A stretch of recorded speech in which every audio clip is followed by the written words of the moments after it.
Okay, this time I'm sure there are no drop frames at the start of the stream. So far so good. I see 0 drop frames. So hopefully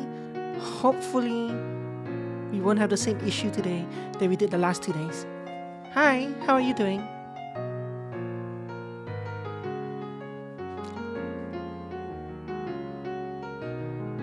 Sleepy? Well, this first game that we're gonna play is I think it's a visual novel. I'm gonna say I almost use the word just, like it's just a visual novel, but I don't like using that just because I don't like saying that about visual novels. I think they can be very interesting nonetheless, but there's no actual, I don't think there's any actual gameplay, so you might get sleepy. It might induce even more sleepiness in you. I'm sorry if so. I'm pretty good, thank you. I'm actually looking forward to this game because, well, as you know, I like traveling, and I just came back from a trip a week ago or so, and this is one of the games that came out, even though, quote-unquote, it's just a visual novel. It's a game that came out on, I saw it while scrolling by, and I didn't see any other videos made about the game yet, so I was like, I have Wanderlust. I want to see what this is about. Hi, Emmy. How are you doing? Let me type that. Hello, how are you doing? Yes, enjoy your ads.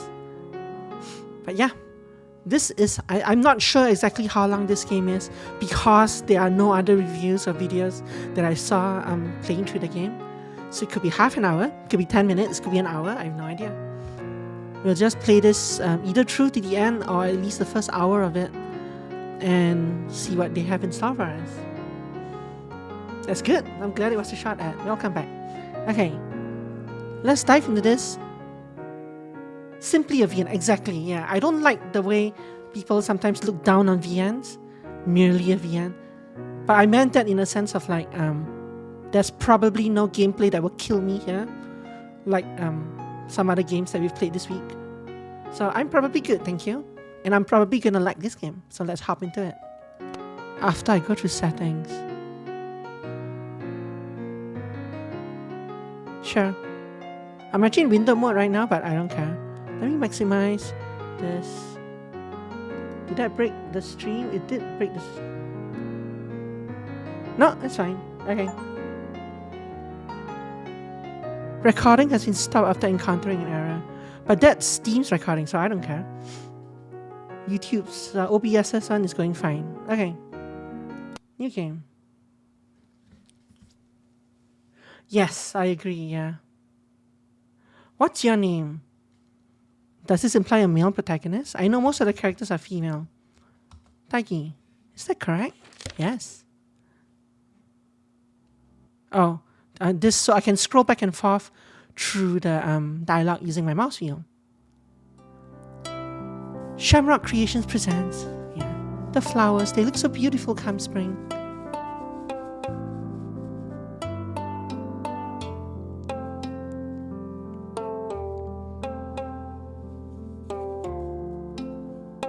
Credits rolling at the front of the game.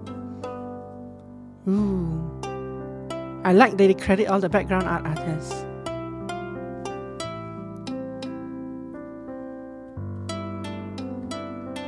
So we know what people who to yell at when if we find any bugs. Those two playtesters over there. But hopefully we don't, of course. Cross fingers. Cross our toes. Seems to be a much longer delay than normal from when I type in chat. Satinal, are you seeing that? On your end?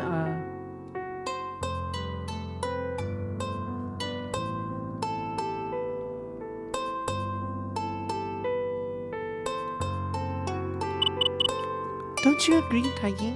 About normal? Okay, so Emmy, you might want to pause and restart your stream.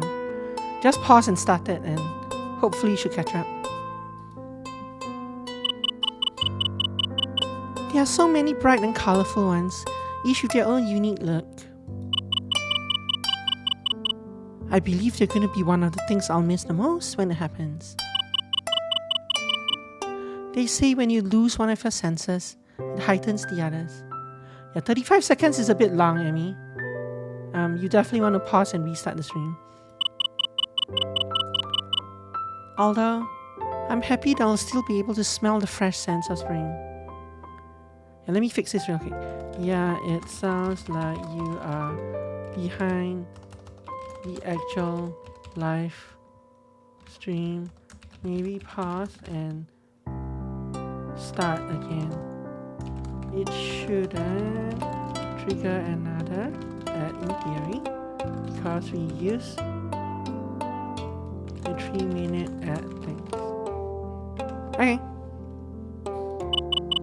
How sad will it be when I eventually forget what the flowers that create those scents look like? Oh, I'm sorry. That sounds pretty depressing, doesn't it? Yeah, Taggy. Doesn't it? I'll be okay. I have you and everyone else looking over me. No matter what happens, I know I'll be okay. I know that I can count on you all. You've all done so much for me already. It worked. Good, Amy. Welcome back. I'm not scared. Not anymore. There was a time at the beginning of all this when I was terrified. Now, I've simply grown to accept it. I like how the cursor is an airplane. I keep thinking about all my friends. How I don't want any of you to cry over me. No matter what happens, I'll be strong. I suppose that I do have one regret. Well, more like a few. I keep thinking about all the beautiful sights out there that I'm gonna miss out on. I only wish that I had enough time left to see them all. Soon, even my postcards are gonna be a blurry mess. But that's alright. I'll try not to let it get me down too much. None of you will want that, and I don't want that either.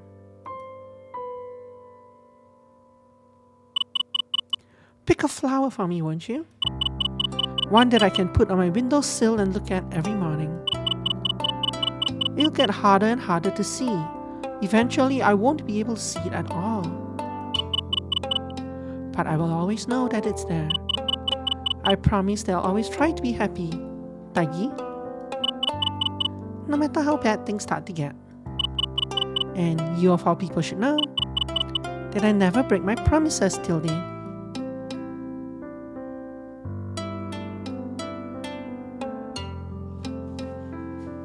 Wanderlust, a magnificent journey. Emphasis theirs.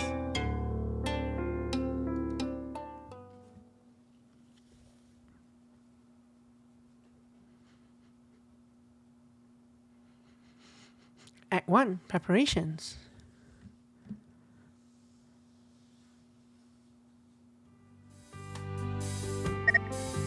Okay. How long has it been? I wonder if she still has that flower. It's probably wilted and crumbled away by now. No doubt she's kept it anyway. So today's the day, huh? She's finally getting the results of her latest test back. I love potatoes, Emmy. Ariel is really be hoping for some good news for a change. Nice. The past few weeks, it seemed like her sight wasn't failing as much. Potatoes, mushrooms, It got everyone excited, not together though. It got everyone excited that she might just turn around and beat this thing. Deep down, I guess we all kinda admire her in a way. Despite everything she's been through, she's still the same as always. Okay, Emmy, let me unmod you real quickly. You're not welcome around here anymore. Even her mom wonders where she gets her strength from. The girl really is something else. I grab hold of the hot water handle on my faucet and turn it towards me. I retrieve one of the dirty plates from atop the counter next to me and start on my morning chores with a silent hopefulness written on my face. It isn't just me that's wondering about her results. I imagine everyone else is feeling just as anxious as I am. Ever since she was diagnosed last year, we've all been worried sick. It's been so painful watching her getting a little worse every day. Kay, we're all rooting for you. But I'm sure you know that better than anyone. I finished scrubbing the plate and placed it into the tray beside the sink. The music is a little bit happy. I would almost say a little bit too happy for the occasion. Carefully, I reached my hand out for the next plate in line and repeat the process. Outside my window, another beautiful day is dawning. Such a shame that I was too worried about my friend to enjoy it. Staring outside, it's celebratory. I couldn't help but be reminded of the situation she's in. How she's seeing less and less of the days as they go by. Annoyed at this feeling, I turned my attention back to the dirty plate in my hands. The best way to keep your mind off of something is to occupy it with work.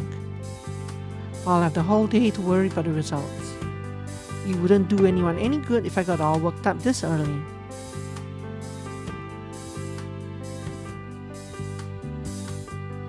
The early morning rays soon faded out. Look, here's a little circular thing flying by as mid-morning approached. Another one here. The sun was now high in the sky, greeting everyone with the promise of a new day. I finished washing the dishes and sat down on my couch to relax for a bit. Floaty circular things. There was nothing on the TV that interested me, so I settled on playing video games.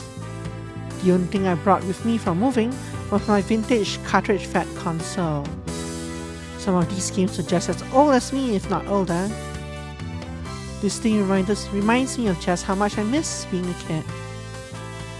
Moving out, finding your own place, getting a job, nobody tells you how hectic it all gets. I really wish that I had a few more dollars left over. I could actually go out and do something every now and again. This year, I can't believe that I'll be turning 25. It feels like yesterday that I was still in high school. I bet Beckett sure misses it too. We had some wild adventures together. More often than not, we always wound up sitting beside each other in the main office. We never could stop getting into trouble. Classic Dagi. Ark! I've always hated this part. Water levels are the worst. The game that I decided to play was an old platformer that was highly praised back in its day for its level design. Although by today's standards, everything about it is pretty outdated. I must have died 1,000 times to this one level alone. This introduction is a little bit long-winded. You haven't even met the main character or any of the other characters yet. As frustrating as it was, I couldn't find a better way to skim a few hours from the day. This is the whole game, it might well be. Though I was beginning to doubt that was the case after about an hour of trying. Come on, how long has it been and we're still in the intro? Sigh, I bet Beckett could clear this with his eyes closed. The guy plays them for a living after all. Oh, does he now? I will say it again. Water levels are the worst. Huh? Is someone trying to call me? I reached over my coffee table and picked up my dated smartphone that rests in the middle of it. Although it was a bit old, this was my favorite model the brand ever made. I tap on one of the side buttons and the phone screen comes to life almost immediately. Oh, it wasn't someone trying to call. It looks like they sent me some texts. Slide my finger, I accidentally pressed right mouse button. I slide my finger across the screen and the phone makes an unlocking jingle as it displays my home screen. Once there, I quickly find my messaging app and open it. What's up, man? You gotta be up by now, right? I mean, I know how much you like sleeping when you're busy. Relax, I can totally see you scowling from way over here. Who talks like this? Nobody talks like this over messaging apps. I'm not sure we need 10 lines for how to read the text before actually reading the text. Yeah, I know. If you're not already awake, brace yourself. I mean, the writing is nice. It's good writing. But it's also kind of missing the point of being a game. So, but I mean, it's a visual novel.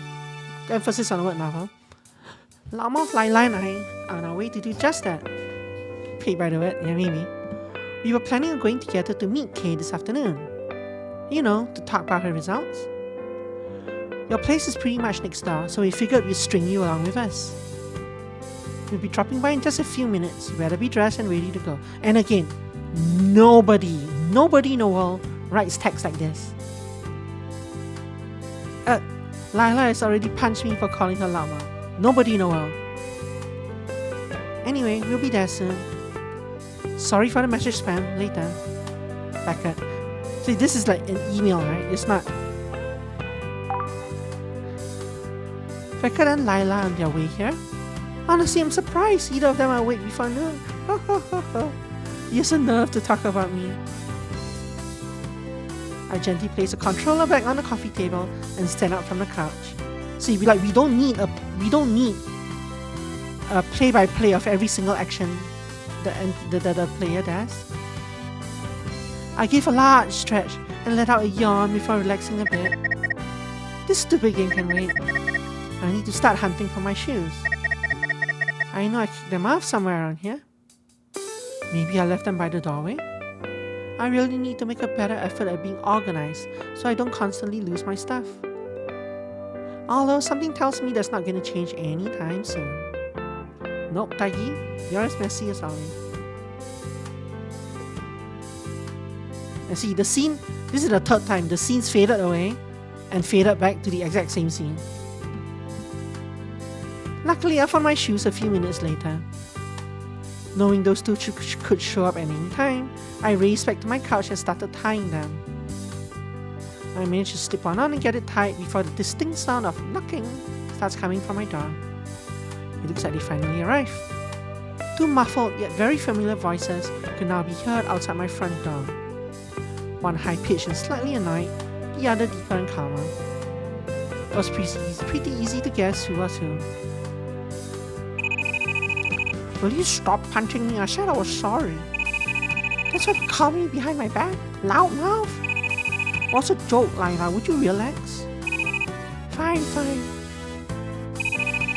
Thing's still asleep. Better not be. It's almost noon. I slip on the other shoe and hastily begin tying it as the conversation outside my door continues on. You guys know the door's unlocked, right? Perfectly fine with me if you want to stay outside bickering, though. You mean he's been listening to us this entire time? You and your big mouth. Well, Pot, my name is Kettle. Just open the door. Fine, not like there's anything to be afraid of. As I finish tying my shoe, I wiggle my toes around to make sure it feels snug. After doing so, I push myself off the couch, just in time to be greeted with the form of one of my best friends. Sup, Rainbow? Looks like you're alive and breathing in here. Hey Lila, what are you so worried about? It's not like he's gonna bite. Suddenly a muffled voice from behind the door shoots back quickly in response. You don't know that? He's already bit me plenty when we were kids. Oh. This could be some kind of trick to lure me into the false sense of security. Oh, brother. Well, how have you been, Peggy? Alright, it's good to see you, Beckett. Same to you. It's been more than a minute since we talked. What keeping you busy? Yeah, like you wouldn't believe. Becca's attention quickly turns to the TV behind me that still had the water level displayed on it from earlier. Finally make you back to that stage, I see. Sure took you long enough. Please don't even get me started. I dread it every time I boot that old system up. Speaking of, isn't it about time you throw that dusty thing away? The graphics on the games nowadays will blow your mind. I don't doubt it, but I grew up with the thing. Still holding on to as much of a childhood as you can, eh? For me, I've totally moved my content away from the retro stuff. Modern gaming, now that's where the audience is. Seriously? Are you just talking about stupid video games again? And who talks like this anyway in real life? Like, don't you do have any other hobbies? Lila, when did you find the courage to come in here? Lila lets out a playful laugh. Make it sound like I was really scared or something. I was only joking around. You should know that by now. Hiya, Taigi. How have you been? I'm doing well. It's good to see you again, Lila. You too. Beckett, Ivory, and Lila Scottsboro. We've known each other since we were little kids. Beckett was actually in the same class that I was. Lila was a great beloved. We were all some of the first friends that each other made. It's actually kind of crazy how long we've all been together. Beckett and I used to get into a lot of trouble in middle school. It was never anything serious, your typical teenager hijinks. Still, whenever I found myself in too much trouble, Beckett was always there to bail me out. He's always been somebody I could count on, even if he is a little scatterbrained at times. Speaking of scatterbrain, Lila's been known to be more than a little ditzy herself. Kay sat next to her on a bus home one afternoon, and the rest was history. Playful, resourceful, clever, but ever loyal to her friends, though she can be plenty immature sometimes. Both of them have been really important in keeping our little group together. They've been really good friends over the years. We sure knew how to pick them, didn't we, Kay? Lila woke me up super early this morning. She's been bouncing off the walls ever since. Dun, dun, dun, dun, dun. I can't see why you two aren't more excited. We've all been hoping for good news, right? Well, today's the day we might get some if you ever leave the house and actually go and see her. Maybe. But the sun was barely up in the sky when you were banging down my door. Beckett scratches the back of his neck and turns his attention to me. I already told you, but we headed down to the cafe to see Kay. Lila here wants you to tag along with us. That is, if you want to. Of course he wants to. It'd be super boring if it was just us that showed up. Kay needs all of us there showing her support.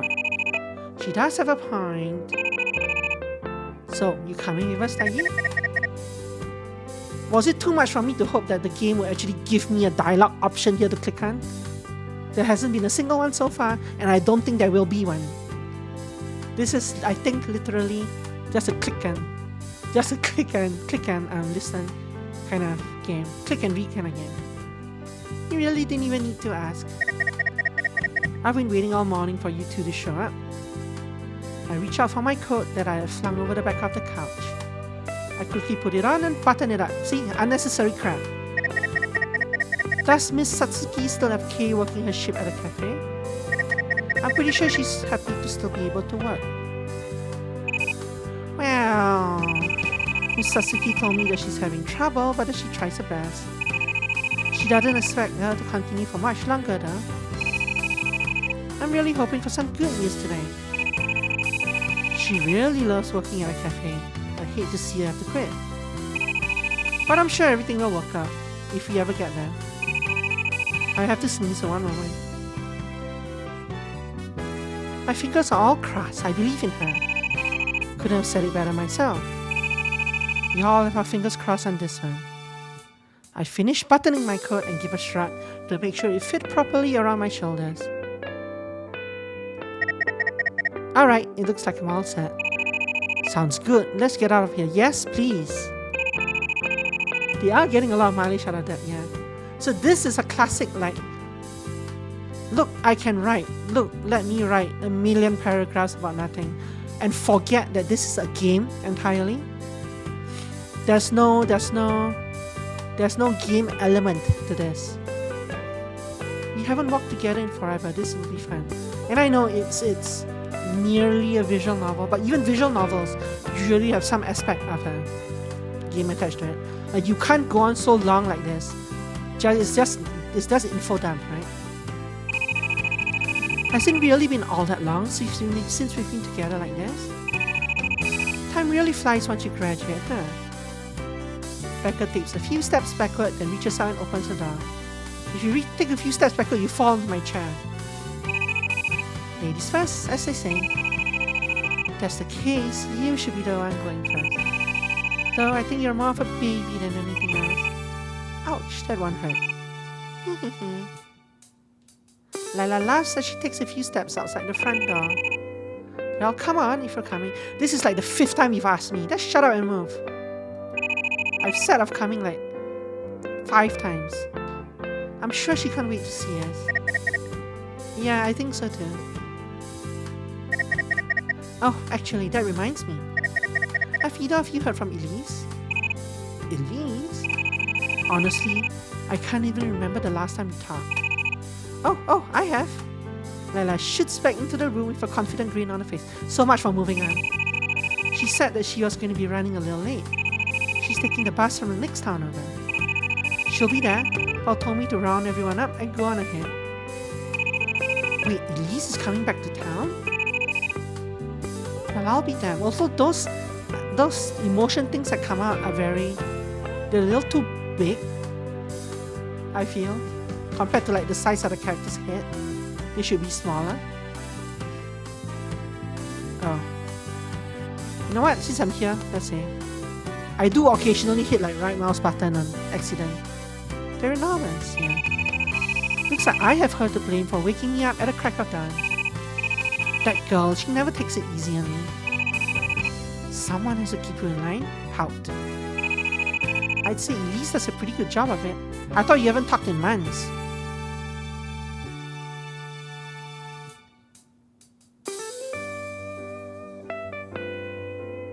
Anyway, whatever. She's got you there, Beckett. Okay, whatever you say. Let's just get this show on the road, alright? Please. Don't worry, I'm right behind you. The 3 of us finally take to the streets like the musketeers of old. Even though it's been tough to see each other regularly after high school, we try our best to meet up when we can. Sadly, most of our meetups lately have been because of what's going on with Kay. I guess this one isn't much different. But unlike all the other times before, we're hoping for good news this time around. Again, this is like the 5th time they've said this. It's very repetitive, and it's obviously setting up for there not to be good news. Maybe this time we'll finally get it. It is overwritten, yeah. The cafe's bell chimes as we open the door and make our way under it. The warm scent of freshly baked goods lingered throughout the interior. Looking around, it seems like every table has a customer at it, really. This is the busiest I've seen the place in a long time. It looks very empty to me. Wow, this place is totally packed. Never seen so many people in here before. Have any of you? Not for a very long time. I wonder if Miss Satsuki is running some kind of promotion. Whatever she's doing to drum up more business, it's working. Hey, with all these people around, you better make sure our table is still open. I'll jump over and scope things out. You two go up front and tell Miss Satsuki we're here. Heh. Well, see you over there. Sure, see you. Wow, Taigi, this place is filled to the brim. Didn't you just say this? Come on, Lila.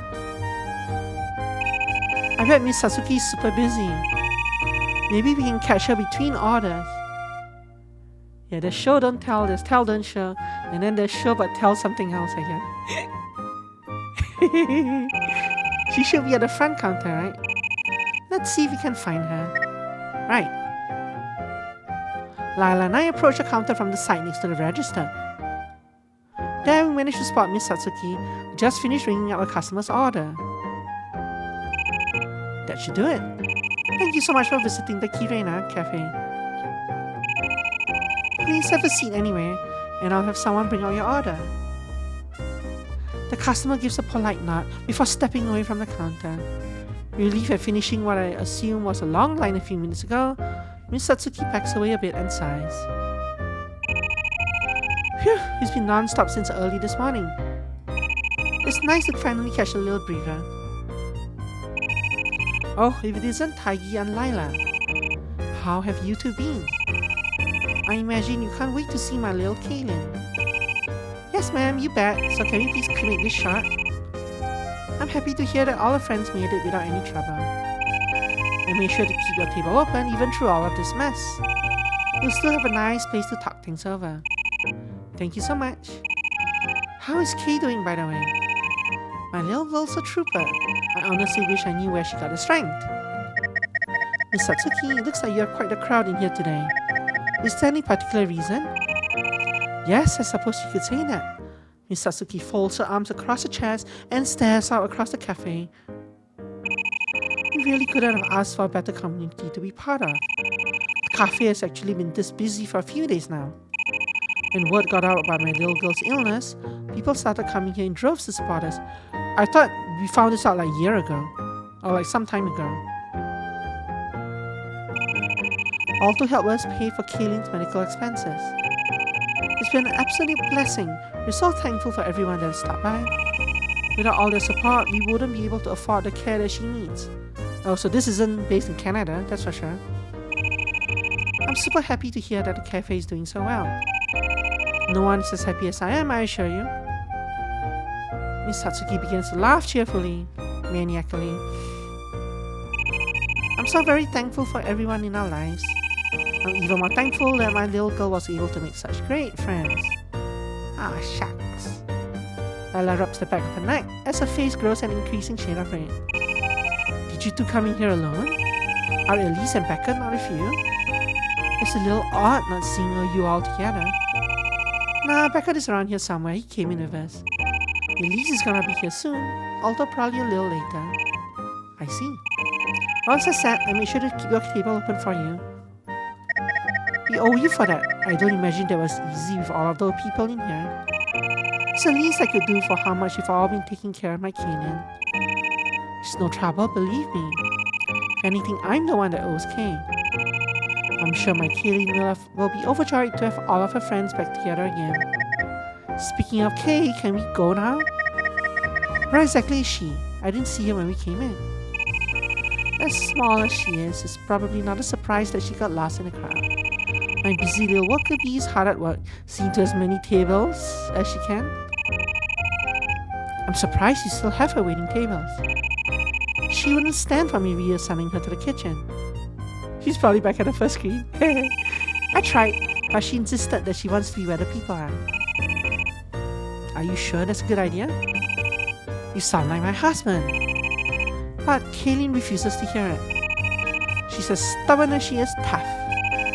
Although to tell you the truth, I do worry about her a lot. With every order that comes in, I worry that something's about going to happen. Did they say husband? No, right? Husband, no. That is one good thing about this now. So far, there have been no typos and I don't think any major grammar issues. So obviously they've proofread it and such, unlike certain other games we've played this Steam Next Fest so far. But she's been very good at handling herself so far. Still, I can't help but to worry about her when...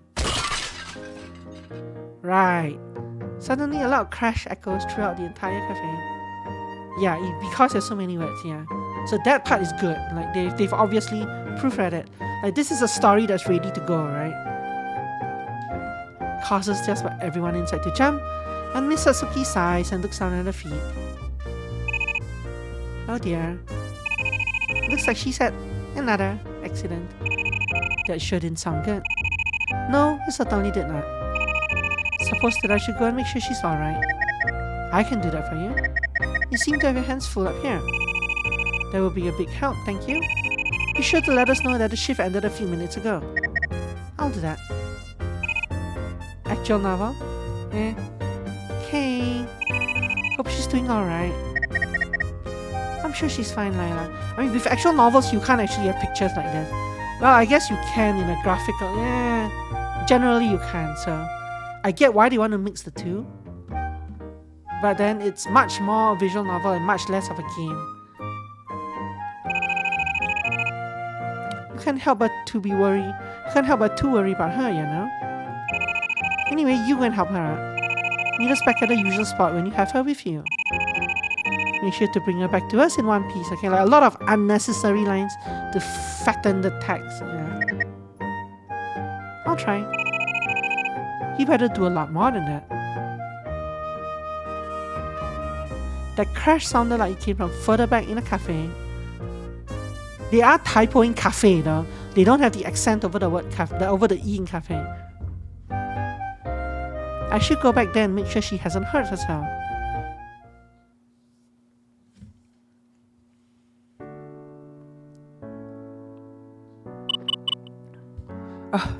Oh, I'm really sorry. Please don't be mad. I can't help it, honest. I must not have seen that chair in my way. I walked right over it and tripped myself. What is Mama gonna think? Maybe she was right to be so worried about me. Now everything's broken and there's food everywhere. You didn't get any in the nice clothes, did you? Phew, that's a relief. I'm really sorry about your order. No, that's alright. Here, why don't you help me? Let me help you a bit. No, you don't have to do that. But thank you for being so kind and understanding. I promise I'll try harder next time. I'll just pick up these broken pieces of plate and be on my way. What a mess I've made. I'm so embarrassed. Huh? Taigi, how long have you been standing there? I'm really happy to see you. I don't suppose you could help me clean up a little? I very much appreciate it, Tildy.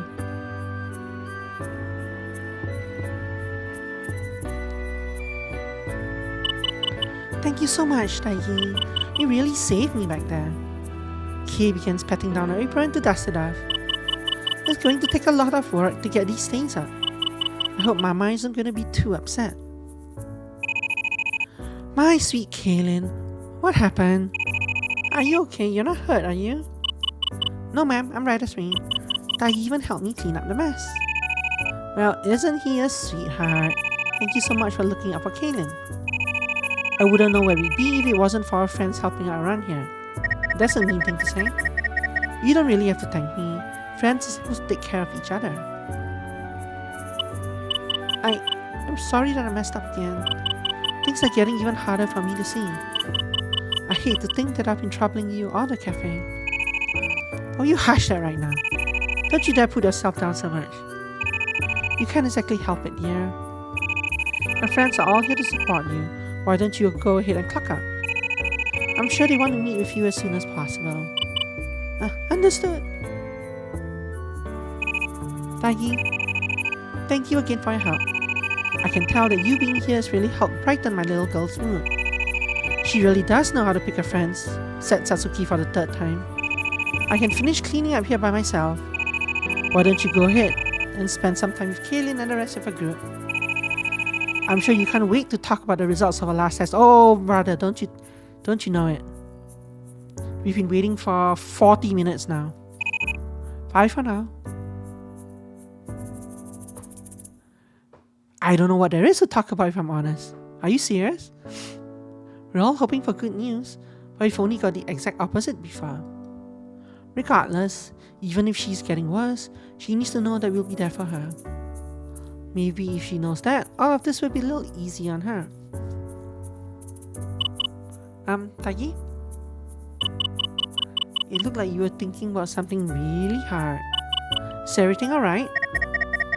Funny that you should mention it. What do you mean? I guess the answer to that depends on how you're doing. I'm fine, no worries, just rainbows. Are Becca and Lila here with you? I thought I saw you all coming together.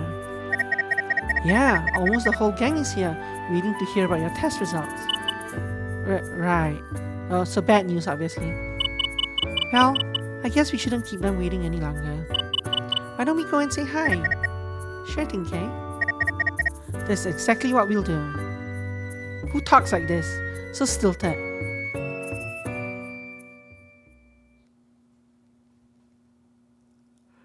Everyone's very formal. Speaks in complete sentences. Everyone speaks like an English textbook.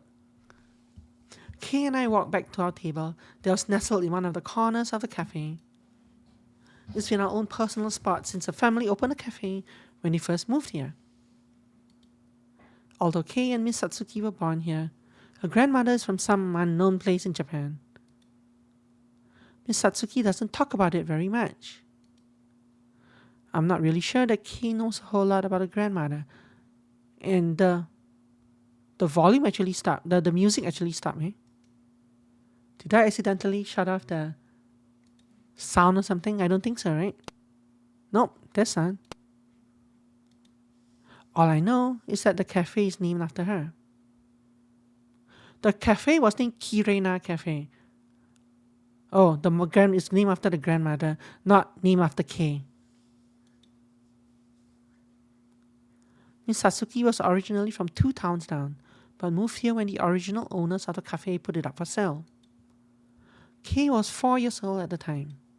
She was enrolled in kindergarten, that's how we met. We were each other's first friend, again. Kay, however, has a much greater gift at making them. Unlike her mother, Kay decided to keep her grandmother's name when Miss Satsuki married. From what I've heard, she was pretty determined about it. She's the only one in the family that goes by it now. Her full name is Kaylin Ayumi Kirena. The last 2 parts really sound Japanese enough. But no idea where her first name comes from. I've always wondered, but Kay says she doesn't know either. It's a mystery that hasn't been solved, at least not yet. But who knows? Maybe one day we'll finish this conversation. Hey, so look who decided to join us. Seeing you two together sure brings back memories of old times. I'm glad to see you're doing okay, Kay. I'm glad to see you're doing okay, Kay. Same here. It's just nice. It's nice to see the two of you walk up together again. It feels like old times, no doubt about it. I can't imagine how things have been for you lately. How have you been holding up? You guys! Tears began to form in the corner of Kay's eyes as she quickly wipes them away. Are you all really here for me? Sheesh, what kind of question is that? Of course we are, Kay. I've been up all night worrying about you, know? Now you gotta tell us the results of your test or what? Are you gonna tell us the results of your test or what?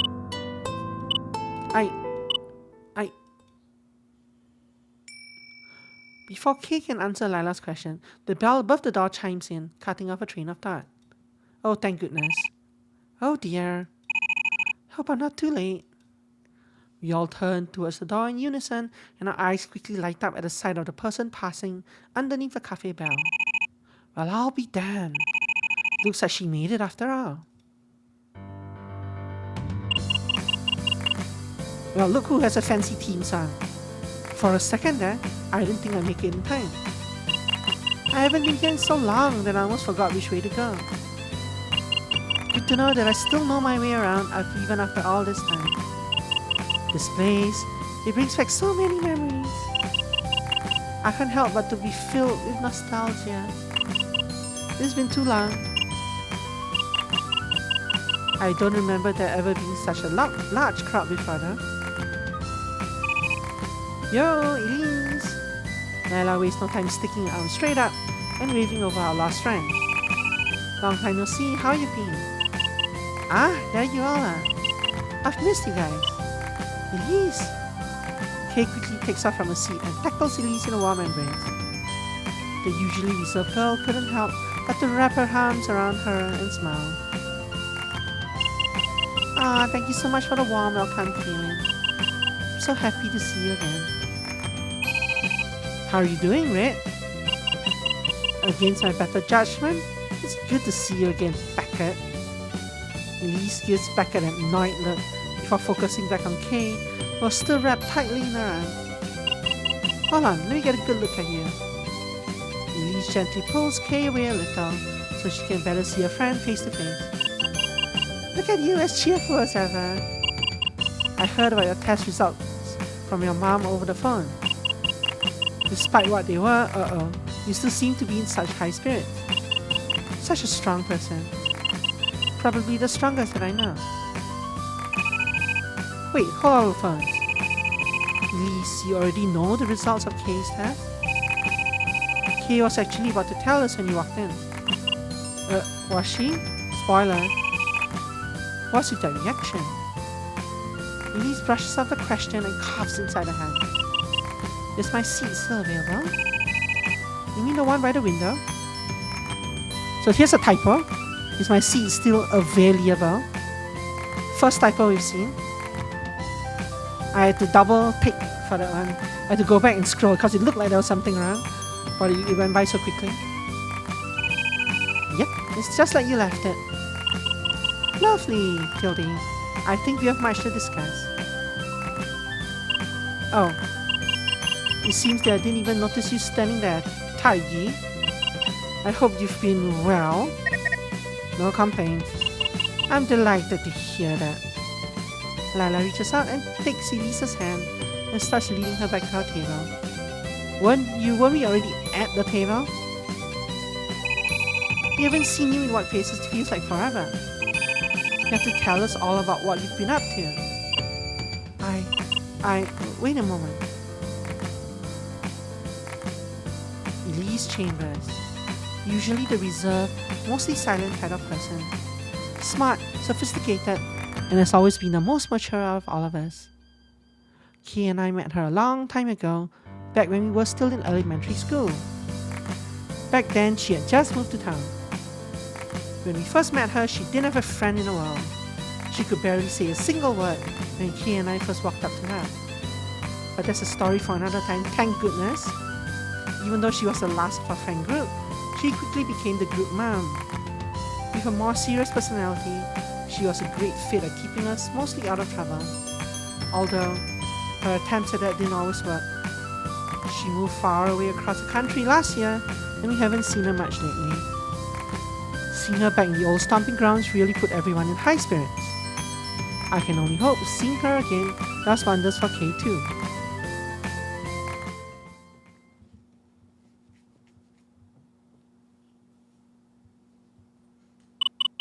So, Mama has already told you? She has. Does that upset you? No, you were all going to find out anyway. The results of my last test, they weren't very positive. I was told that my illness was progressing at an even faster rate than before. I may lose my sight completely in the coming months. Oh no. Damn it. Guess we just should have known, but it still sucks hearing it out loud. Okay, this isn't fair, Thunderstorm. You're right, she does have different eye colors. What do you call that, like dichromatic or something? I don't know the exact term, but yeah, she does have different eye colors too. Out of everyone out there in the world, why did this have to happen to you? Oh, heterochromatic? But please don't say that. Mama has been working extra hard to make sure I'm prepared for when it happens. She's bought me one of those special walking canes and a book to help me learn how to read Braille. I'll be okay, I promise. Please don't worry yourself so much over me. We're all together again. Can you please be happy because of that? Kaylin, we're all together because of you. Whatever you may need, we'll see to it. This must be hitting you pretty hard, huh? Are you gonna be alright? Kay gives a sweet, solemn nod. Yes, it doesn't seem like I have much choice. I must confess, however. Heterochromia. Gotcha. Nice. I've never actually seen anyone in real life with it, but I do like characters with it. I think it's very pretty. I'm more than a little sad about the whole thing. There were still so many things that I wanted to see. Now, it looks like I may never get the chance. Kay, that was always your dream, wasn't it? To see the world like it was depicted in the postcards. I can't begin to imagine how crushing this must all feel. It's been the hardest thing about all of this. Losing my vision, that's not what makes me sad. People live without being able to see all the time. It's not being able to go out there and achieve my dream that upsets me the most. All those beautiful places. Soon, I won't be able to even see my mama's face anymore. This is so sad, I might start crying. There's no need for that, please. I'll be strong. I can manage. So long as I have all of you with me, I'll be just fine. So it really was bad news after all. The one thing Kay has always wanted to do was see the world. What a horrible twist of fate for all of this to happen. She might be putting on a strong face in front of us, but I know this must be eating her up inside. I only wish there was something we could do. You know, I saved up every penny that I made here at the cafe. I had almost saved up enough for a plane ticket and a small hotel room overseas. Now I suppose that money will have to go to therapy and braille books instead. Poor Kay. Whatever you need, we'll make sure you get it. Thank you, Taggy. Thank all of you. I feel so lucky to have all of you looking out for me. Kaylin, if I may, what's that around your neck? I don't remember you ever wearing a necklace before. Come to think of it, yeah, you've never been one for that kind of stuff. Chasing the latest fashion isn't like you. Of course, that thing doesn't look all that fashionable to begin with, oh Lila. Looks kinda old, a bit out of place and crudely made too. Is there some kind of story behind that? Oh, you mean this? Kay runs her hands under the necklace she wore around her neck. She gently lifts it up a bit, so we can all get a better view. It was a 4-leaf clover that was perfectly preserved by resin and wrapped with a very old-looking piece of string. Mama gave it to me. She told me it was the family heirloom that she got from my grandmother. She kept it by her bedside, but after we got home from hearing the news about my illness, she gifted it to me. I know it might be a bit hard to explain, but I feel more at peace when I wear it. It gives me comfort for some reason. Mama says it was a lot like that for her too, back when she used to wear it. She said that she didn't know much about it, but she always had an urge to keep it close by. When it was near, she felt the strangest sense of peace coming from it. She joked and said that it must have been blessed or some... Must have been blessed? This is a grammar issue, right? She joked and said that it must have had been blessed or something, like a protection charm. Our family comes from Japan, and things like that are pretty popular in the culture there. Well, whatever it is, I'm pleased to hear that you have something to give you peace of mind. I am too. And Lila the jerk, making fun of it. Some kind of protective charm? I guess it does kind of make sense with Kay's background. A little odd for something like that to be a 4-leaf clover though. If her mom believes it'll help, she'll probably try anything at this point to keep Kay's spirits up. I remember Kay telling us that Miss Satsuki had a pretty tough life growing up. One of the only things that her grandmother left her was a necklace. This is no doubt the same one, but it makes me wonder what about it was so special to keep it around all this time.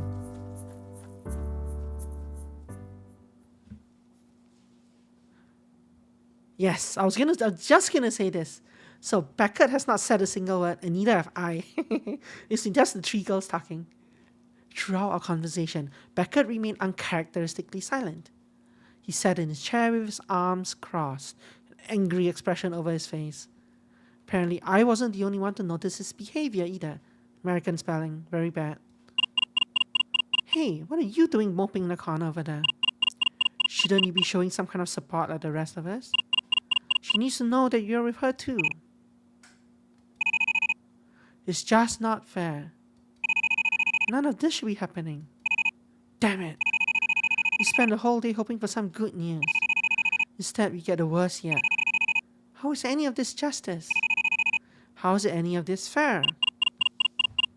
Do you really think you're the only one upset by this? Elise snaps out with anger in her voice. Unlike you, we're actually mature enough to keep our outbursts to ourselves. To hell with that. This whole thing has been one nightmare after the other. That may be, but yelling like an idiot is only going to make her more upset. Shh. Don't they say holding it in is bad for you? But please don't fight because of me. I understand how you both feel. It's more than alright. Kay's words fall on deaf ears, however. These two are at it again. Some things will never change. I'm totally getting middle school flashbacks. Forget this. Dagi, you're with me, right? We shouldn't keep our emotions all bottled up like this. We should be able to let them out, to show how strongly we're against what's happening. It shows we give a damn. Are you seriously bringing him into this? You should be ashamed of yourself. How you're feeling exactly how the rest of us feel. What good will it do to start yelling at everyone and everything? What Kaylee needs should be valued over our own feelings at the moment. I'm sure Taigi realizes that. Give me a break. Though they both do kind of have a point. Salting has put us on edge since we got the results of Kay's first test. One thing's for sure. They're not going to stop until I side with one or the other. All that matters to me is which one is making the better point. Ooh, are they going to finally give me a dialogue choice? Ooh, they gave me a dialogue choice. 57 minutes in. So, should we side with Beckett, side with Elise, or side with Kaylin? Amazing, I know, right? 55 minutes in. Minus a couple of minutes for like warm up. One of them is a bad end. Siding with Beckett probably is a bad end. So, who should we side with? You two tell me.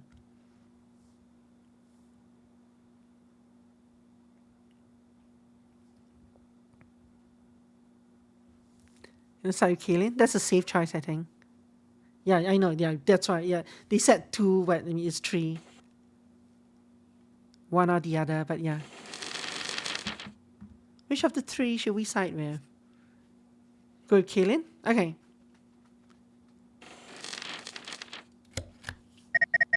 I think Kay's right. Eh? Kay? What do you mean? You mean you two didn't even hear her? You two were so wrapped up in an argument that you ignored the person the argument was about? Instead of using a situation as an excuse to fight ourselves, we should be focusing on her and what she needs. We shouldn't be fighting over her. I like how the after words or the syllables is like kind of a scolding nice. How would you feel if your two closest friends were at each other's throats?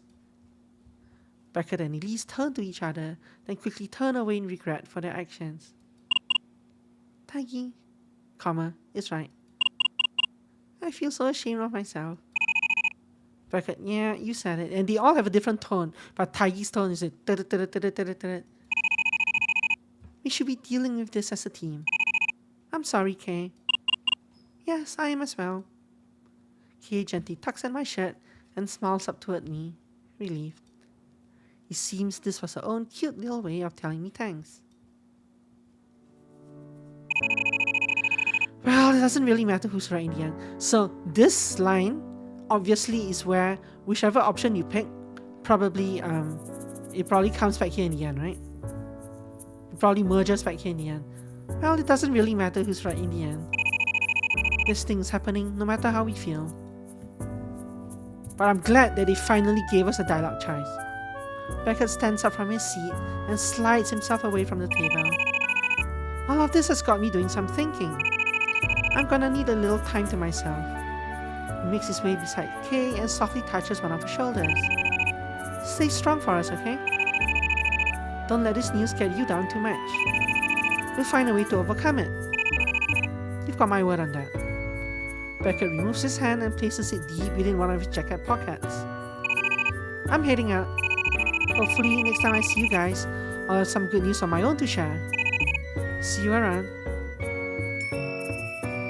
So he rage quit. He basically just rage quit. The bell above the door chimes as Beckett makes his way under it and out of the cafe. Poor guy. He's taking it pretty hard. Lila stands up and stretches, letting out a small sigh as she does so. Don't you worry, Kay. We'll get through all of this together. You keep on being you and everything will work out. I just know it will. Lila reaches across the table and wraps her arms around Kay in a tight hug. Don't you worry your pretty little head about a thing. We'll take care of you, promise. Lila gives one final squeeze before removing herself. You can see tears form in the corner of her eyes. I should probably be getting back. I have a pretty long walk back home. Let's catch up again real soon, okay? Love you, Kay. Stay strong, alright? With those as her final words, Lila waves goodbye. So, I know I said the first part was way too long-winded, This part feels way too short. Like the five of them just came back together. They've barely been in the cafe for like 5 minutes together. They basically heard the news. They had a small little tiff, and everybody's walking out now. Like that feels too fast, right? The bell chimes again as another person makes their way underneath it. I guess I didn't expect them to. I expected them to make plans to go overseas here and not in a future scene. Like, we don't need a future scene for that. A tiff, yes, a fight. In half the time we took together, imagine the person that, yeah, that's true, but also imagine the person that took the bus over from two towns away. She arrives here, 5 minutes later, the meetup is over. Kaylin, they didn't happen to give you an exact date for when it might happen, did they? No, I was only told that it was pretty likely for it to happen sometime soon. That certainly doesn't leave us with a lot of time. We need to do something special for you before it happens. Is there anywhere around here you've always wanted to visit? All the places I want to visit are half a world away. But maybe a walk in a park would be nice. Then we'll walk through it as many times as you'd like. Oh, I do have something that might help cheer you up. When your mother and I talked, she told me it was alright if I stayed with you for a few days. Ah, hey, that's cool. I'll be in town for right around a week. It looks like the two of us are going to be roommates. We can do all sorts of fun things together. Oh, that's great news. I've missed you so much, Elise. There's that famous smile of yours I've been looking forward to seeing again. I'm going to order a cup of tea and I'll be right back. I'm sure we have plenty of things to catch up on. Please excuse me for a bit. Elise politely excuses herself and starts walking toward the cafe counter. I wasn't completely sure, but I could swear I heard her holding back tears as she walked away. I can tell that everyone is really upset. They're all leaving so that I don't have to see them cry. I feel so miserable being the reason that all of my friends are sad. Hey, don't talk like that. It's because we care for you so much, okay? We care so much about you, okay? You shouldn't feel bad because of it. Okay? Maybe you're right, Daggy. You all have been so kind to me. I only wish there was something I could do to repay you. Don't worry about it. Keeping you happy throughout this mess is what matters. That smile of yours is more than worth it for me. So be sure to smile more often, okay? I'll do my best, smiley face. Good, I'm happy to hear it. There's so many things that are special about Kay. One of those things is just how perceptive she is. She's able to tell how someone is feeling just from a glance. Not only that, but she sees things in people that most others miss. It didn't come to any surprise to me that she was able to pick out on how everyone was really feeling. She's always been pretty good at that. Well, I should probably be getting on. Oh, are you leaving? Yeah, I've got a bit of a walk ahead of me too. You gonna be okay by yourself? I've Elise with me. Thank you for being here with everyone. Are you kidding me? I wouldn't have missed it for the world. You take care of yourself. I'll make it a mission to come and see you again soon. I will. Goodbye, Tayi. See you around, Kay. The bell above the Kirena Cafe chimes one final time as I make my way outside. The weather had grown colder since this morning, so I pulled my jacket tightly around me as I began my walk back home. I couldn't help but to worry about Kay. She's always been so full of hope. It's horrible to think that something like this was happening to someone like her. But I guess that's how the world works sometimes. It's both beautiful and punishing in equal measure. All we can do is make the best of the situation. So long as she keeps smiling, I know this world is a little bit brighter of a place.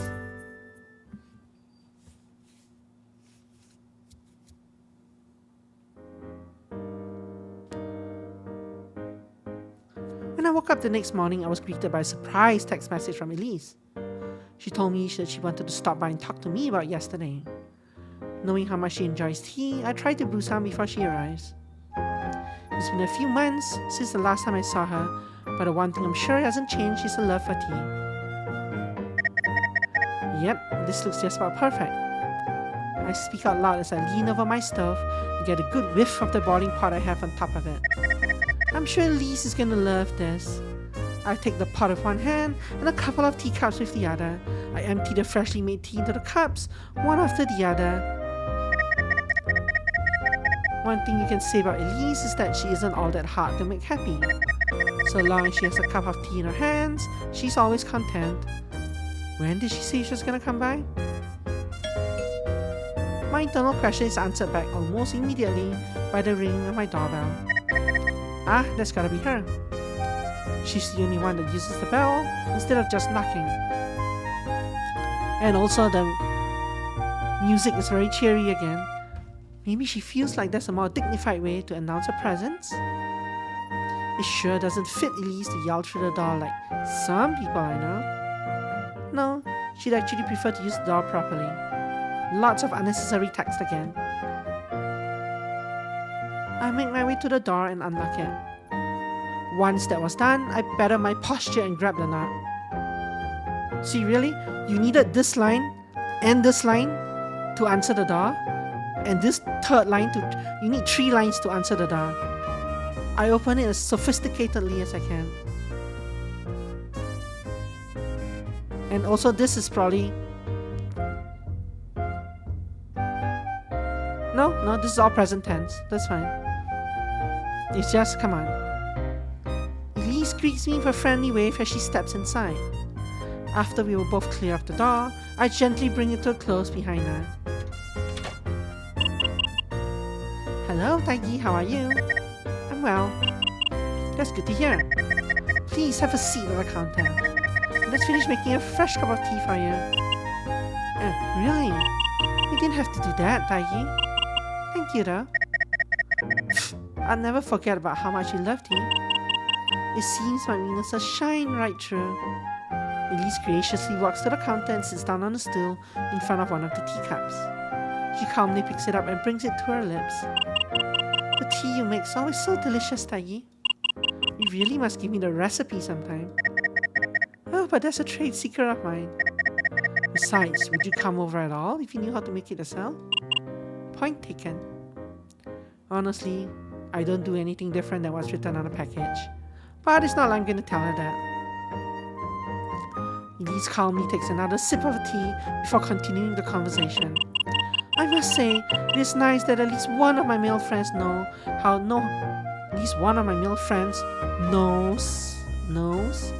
how to be a proper host. I raise an eyebrow and cross my arms. Is that so? A beanbag is not a suitable chair for a lady. Bracket? Elise sighs as she places the teacup back on the counter. It's nice to have a proper seat for once. I can imagine Becca's way of life doesn't exactly appeal to you. That's certainly an understatement. So what's the reason for your visit on this fine morning? Wasn't just to get your hands on my tea recipe, was it? No, but I had to try. It's about Kaylin. Elise stares longingly into a now half-empty cup of tea. I'm so very scared for her. Yeah. I lean against the kitchen counter and look down at my feet. I think I know exactly what you mean. I wish there were more we could do for her. She's such a beautiful person. Inside and out. If it wasn't for her, I've never met any of you. I want to do something so badly, but I can't think of anything. I know the feeling. It really sucks that all we can do is wait for this to happen. Knowing that she's gonna get worse every day, eventually to the point where she won't be able to see it all. It's like a punch to my gut every time I think about it. Yes, that's almost exactly what it feels like. If you don't mind me asking, what were you doing over at Beckett's? He texted me to meet him at his house. It seems odd that he'd messaged you out of the blue of all people. I thought the same thing. What do you want? The nerve of him, honestly. He called me all the way over to his house, only to badger me about my number to our shared safe deposit box. Our box? Yes. Has it been so long since we've opened it last time?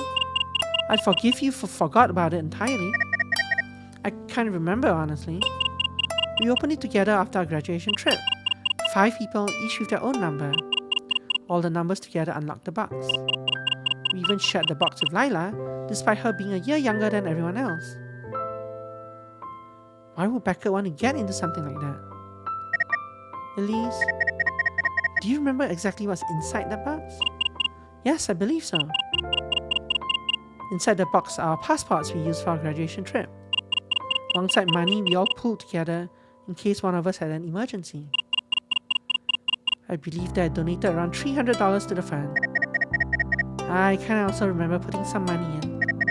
I wonder what Beckett was planning to do. Whatever it was, no doubt it wasn't thought all the way through. To believe that I'd hand my number over without even giving me a reason why. All he said was that it was a surprise. Typical of him. Oh, listen to me. I'm sure he was gonna try and use whatever was in there to help Kaylin. I don't see him using the money for his own personal reasons, especially with her going through this. He just didn't feel what he was gonna try was gonna make a difference. Exactly. Sadly, there's nothing any of us can do. Fighting it is futile. What's done is done, and what will be done shall be done. Do you think I'm too hard on him? Who, Beckett? No, you two fight a lot, but I think he knows it comes from a place of love.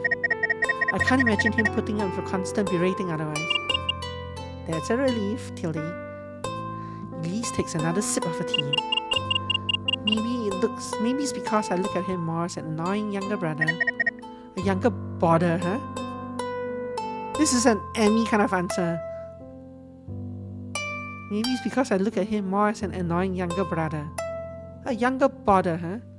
Yeah, he's not channeling Emmy now. That kind of makes me curious as to what you see me as. This is the kind of reply you would give. You would take annoying younger brother and you would do a wordplay on it and you'd be, oh, a younger brother, huh? That kind of makes me curious as to what you see me as. The more mature, older one, of course. It is an Emmy reply, yes. Elise cocks her head slightly and smiles. Taigi, why did you make this tea? It's probably true. And Emmy replied, did you make it for me? Or did you make it because it was a polite thing to do? That's the difference? Indeed, a very large one, I should say. Although, I could probably explain what each choice represents, that might sway your answer to one or the other. Please enlighten me and be truthful. What was your real reason behind making it? Because you like it so much. Really? Lisa's face suddenly begins to turn red in response to my answer, just like her hair. So that's 2 dialogue choices in 1 hour and 15 minutes. But this game actually has a tag of like it has a dating sim tag on this and a romance tag and a choices matter tag. Hard to believe.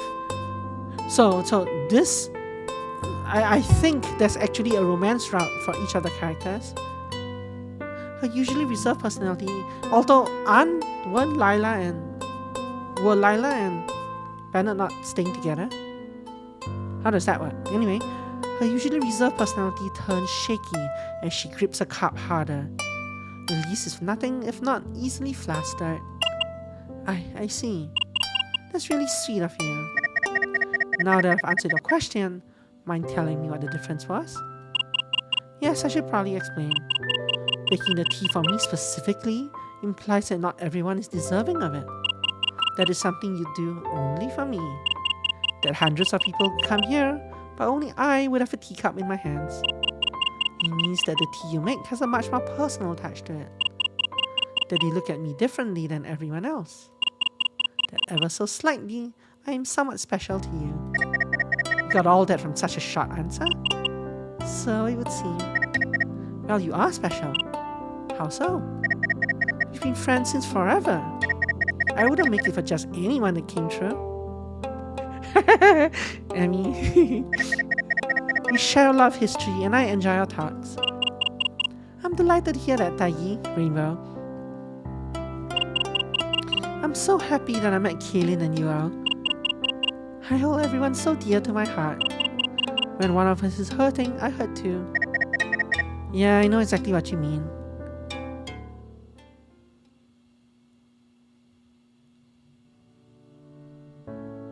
Really, a flashback? Come on, Taggy. I cannot be late if you don't hurry. I'm running as fast as I can. I remember the day we met Elise. Kay and I had just gotten off the bus from school. There was a new cartoon scheduled to play that afternoon, one that we have been looking forward to for weeks. We ran as fast as we could from the bus stop down the street in a lightning pace.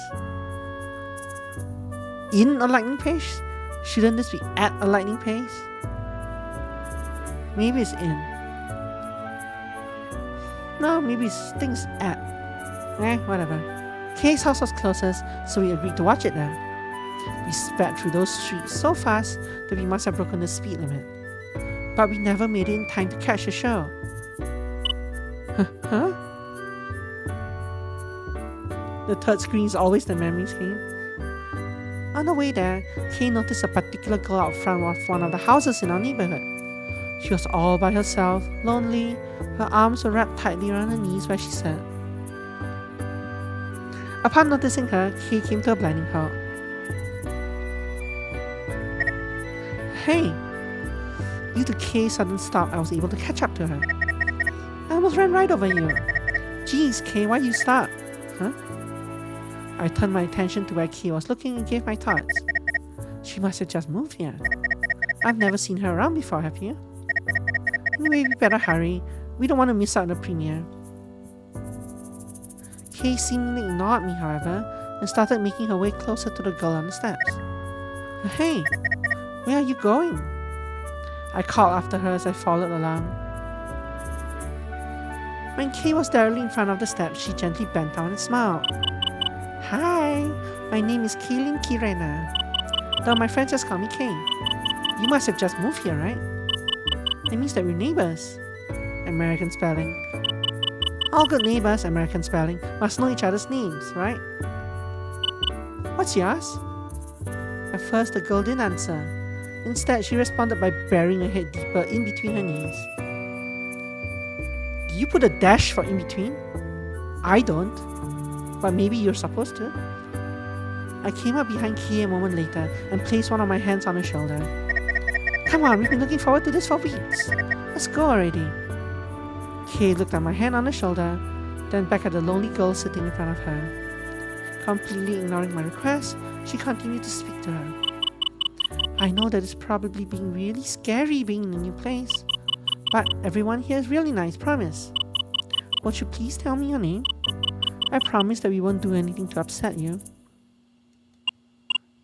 Elise. My name is Elise. The girl on the steps muttered and wiped a tear from her face. Kay turned to me and smiled, then brought her attention back to Elise.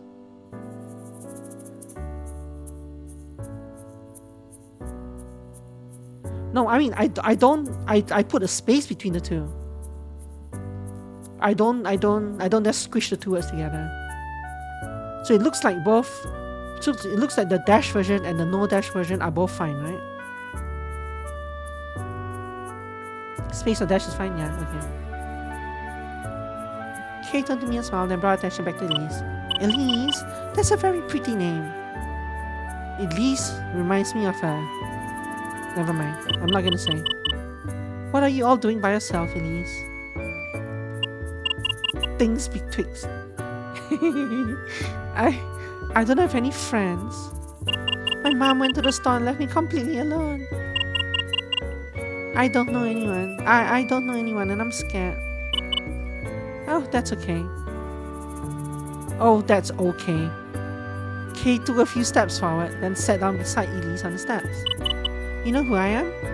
We can be friends. Are you sure? Sure, I'm sure. Kay looks up to me while still comforting Elise. eyes glisten with trust. This is Taigi. This is a good line. I love this line. Her eyes glisten with trust. This is Taigi. He's my bestest friend in the whole world. Oh, you too? Me too. I trust him more than anyone else I've ever met. He's a little rough around the edges, but he's got a good heart. Yeah, that describes my plushie as well. Yeah, he's definitely a little rough around the edges. We can all be friends together if you want. There's no need to cry anymore. We'll stay right here with you until our mom comes back. Isn't that right, Taigi? Back then, I never understood what Kay saw that made her approach Elise like she did. But now I've grown accustomed to it. For Kay, seeing things that other people miss is just a normal occurrence. It's like she can see the potential in someone long before even they themselves recognize it. True to her word, she stayed right by Elise until her mom came back home. We must have waited at least 2 hours. We might have missed out on our show that day, but we gained one of our closest friends.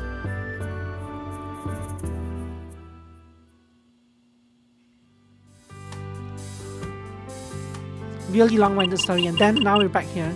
Taigi, what were you thinking about just now? It took 20 minutes. You were talking and you suddenly drifted away. Oh, did I? Whoops. Sorry about that. Elise looks back at me with a gentle smile. I'm sure whatever you were thinking about must have been very pleasant. It was nice chatting with you, but I think I should head back now. I wanted to take Kate into the park. She's always loved it there. You two go and enjoy it. We will. I'm sure it'll help ease her mind. You're welcome to join us if you like. That's alright, you two go ahead. I'll go with her some other time. Okay, if you insist. Lee stands up from the stool and dusts herself off. We then start making our way back to the front door. I'll let her know that you asked about her. I'm sure she'll appreciate it. Tell her that we're all rooting for her. Yes, I will. Goodbye. When Elise is fully outside, I wave goodbye and gently close the door behind her. Alone again, I can't help but to wonder what Becca was up to. Again, I pressed right mouse button on purpose. On accident. We promised to never share our numbers with anyone. Not even with each other. That way, we could only ever open the box if we were together. However, something told me that it wasn't going to be too much longer before I got my answer. Thankfully, finally, the next day soon came around and I found myself feeling empty. It was like the news of Kay's results ripped everything inside me away. I wasn't sad or disappointed, I just felt empty. Despite the warm, sunshiny weather, there were storm clouds hovering over my head. I probably wasn't the only one feeling this way either. Beckett, for one, seems like he was taking it harder than the rest of us. I spent most of the day wondering what he could have been up to yesterday. These thoughts constantly ran through my head as I sat down and attempted the dreaded water level one more time. Back to the water level. My mind never wandered too far away from what he could be planning. His plans usually only go two ways. There's no in-between when you're dealing with Beckett Ivory.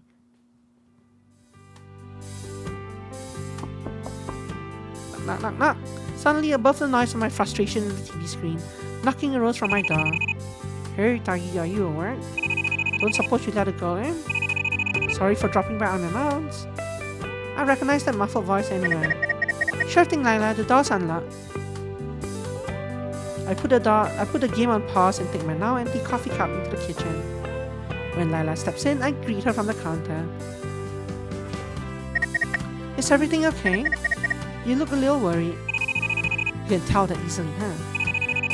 Sigh, looks like I can't hide it very well, can I? Do you happen to know what's up with Beckett?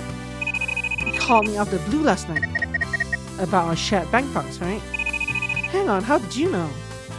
Lila wrestles one of the stools with her feet and pulls it closer toward her. I didn't give it to him if you're wondering. Though part of me really wanted to. But you guys trusted me with that number. You all promised never to share it with anyone. Not even if one of us asked for it. Lila raises one of her eyebrows in curiosity. So why does Beckett want to pester me about it all of a sudden? I've been wondering about that myself. I turn around from the sink and face Lila directly. I'm all ears if you want to share. He's probably thinking about using the money in there to help Kay somehow. We did say we use it for emergencies. I'd say that this qualifies. You think it's the money he's after? Lila takes her feet and places them atop the stool next to the one she sat on. You know what I think? I think it's more about the passports. The passports? What could he want with all those old things? You heard Kay yesterday. How devastated typo here? How devastated she was? It was like all of her dreams were destroyed right in front of her. My guess is that Beckett wants to take her on a trip to at least one of the places on her postcards. That's why he needs the passports. At the least, his and Kay's. There should be a decent chunk of change in there too, if I remember right. Easily enough to book 2 plane tickets to some far-off country overseas. That's my guess anyway. I guess all that does make sense. But Kay made all of us promise that we wouldn't do that very thing. She didn't want us spending all of the money in there on a whim. I wonder if Lila remembers. Depends on how. So they said they did that after graduation. They didn't say if it's high school graduation or university graduation. They said they said they're 25 years old now. Lila's 24, the rest are 25. So it is within, if it's university graduation, it's within the realm of, it's within the realm of legality still. It will not be expired yet, I think. But wouldn't that be against Kay's wishes? She told us not to spend all the money on her. Oh yeah, I totally forgot about that. Now that you've reminded me, she said specifically not to use it to pay for medical bills. Or to waste it fulfilling her silly little dreams. Those were her words, not mine. I remember. Still, there's not enough money in there to do what she wants. Kay's dream was always to travel the entire world with us. It would probably upset her more if it was just her and Beckett. On top of only being able to go to a single place. It only reminds her of what she's going to be missing out on. You do have a point. Cause maybe he didn't see how cruel it'd be to only take her to only one place. He hardly ever thinks these things through. Lila places her feet down from a stool and back to the floor. Who knows? Maybe he's scheming up some way she'll be able to see it all. If that's the case, I'm rooting for him, Tilde. You sound optimistic. Have we just met? Anyway, there's something else I wanted to ask you. What's up? Taigi, how do you cope when you're feeling sad? Excuse me? I was thinking a lot yesterday, and a thought came to me that made me wonder why I never asked the question sooner. You've seen Elise cry when she moved away. Kay was really upset when she first got the news about her illness. Beckett has always been known to let his feelings get the better of him. But I don't think I've ever seen you upset before, you soulless being. With everything going on right now, I got a little curious. I figured I'd ask. What do you do when you're upset? Come to think of it, I don't even remember the last time I cried. Maybe it's because I'm always so worried about Kay that I don't have time to be upset for myself. Guess that also explains why I'm looked at as the older brother of the group. Sure doesn't have anything to do with age. A hum escapes my lips as I begin thinking of ways to dodge a question. However, Lila's intense gaze soon made me realize that she has every intention of getting a straight answer out of me. So, to make her happy, I'll oblige and answer her question. Ooh, looks like we're getting our third dialogue box here. Option box here. Try and use up all my energy. Take a nice warm bath. Think of happier times. What do we think?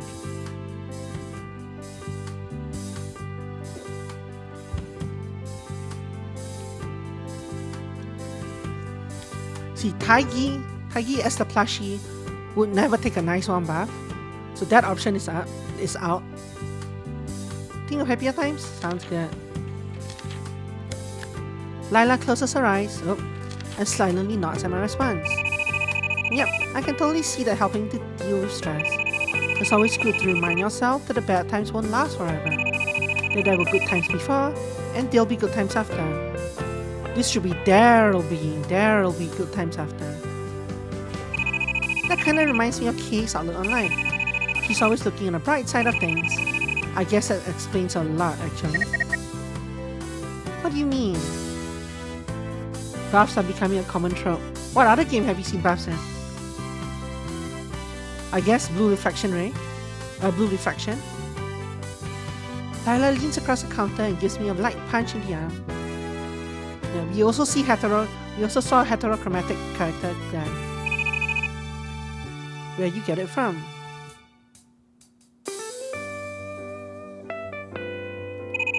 You and Kay have been friends the longest, right? It's only natural the two of you are rubbed off on each other. I guess you have a point.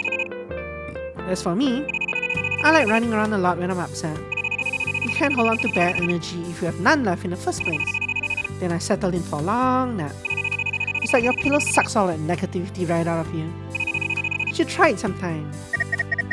I'll keep it in mind, Lila. Well, that was a fun little time waster. Lila spins the stool once more, then leaps out of it just as it faces away from the counter. Where are you running off to? It's my turn with Kay today. Your turn? That's what I said. Elise took her out to the park yesterday, so I wanted to take her shopping today. You know how much she loves to shop, right? Oh yes, that one, Annie. That's true. The cafe doesn't open until 10, so I needed some way to pass the time. Isn't Kay supposed to be working today? She was, but Miss Sasuke decided it would be best for her to take a few days off. She's a strong girl, okay? But even I can tell, the news has her pretty shaken up. Despite her best efforts at hiding it from us, I doubt she'll be able to concentrate and wait on anyone with how she's feeling. So, I wanted to do something to help clear her head. Lee said it was a great idea, and that we should all take her out one day this week. I took today. I'm sure you'll have your hands full if you're taking her shopping. Oh, don't tell me that like I don't know. Anyway, I'll talk to you later, okay? Sure, see you around, Lila. Yep, you take care, Tiny. Bye. Lila gives a cheerful arm pump before bringing it down to a salute. Once that's done, she marches over to the door and out she goes. She catches her shirt the first time and has to reopen the door to feed, like, come on! Unnecessary exposition. A few seconds later, she was finally gone without a trace. You mean 4 lines later, she was gone without a trace. Maybe I should try and take a turn with Kay tomorrow? Though Elise has already taken her to the park, I wonder where else Kay might want to go.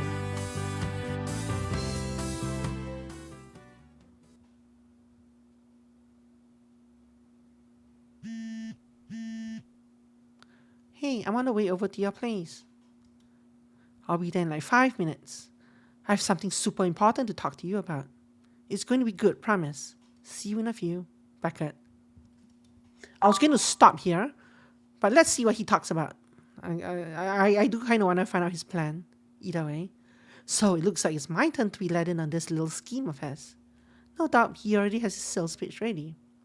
I can only imagine what he's going to try to use to convince me. This is shaping up to be a very interesting day.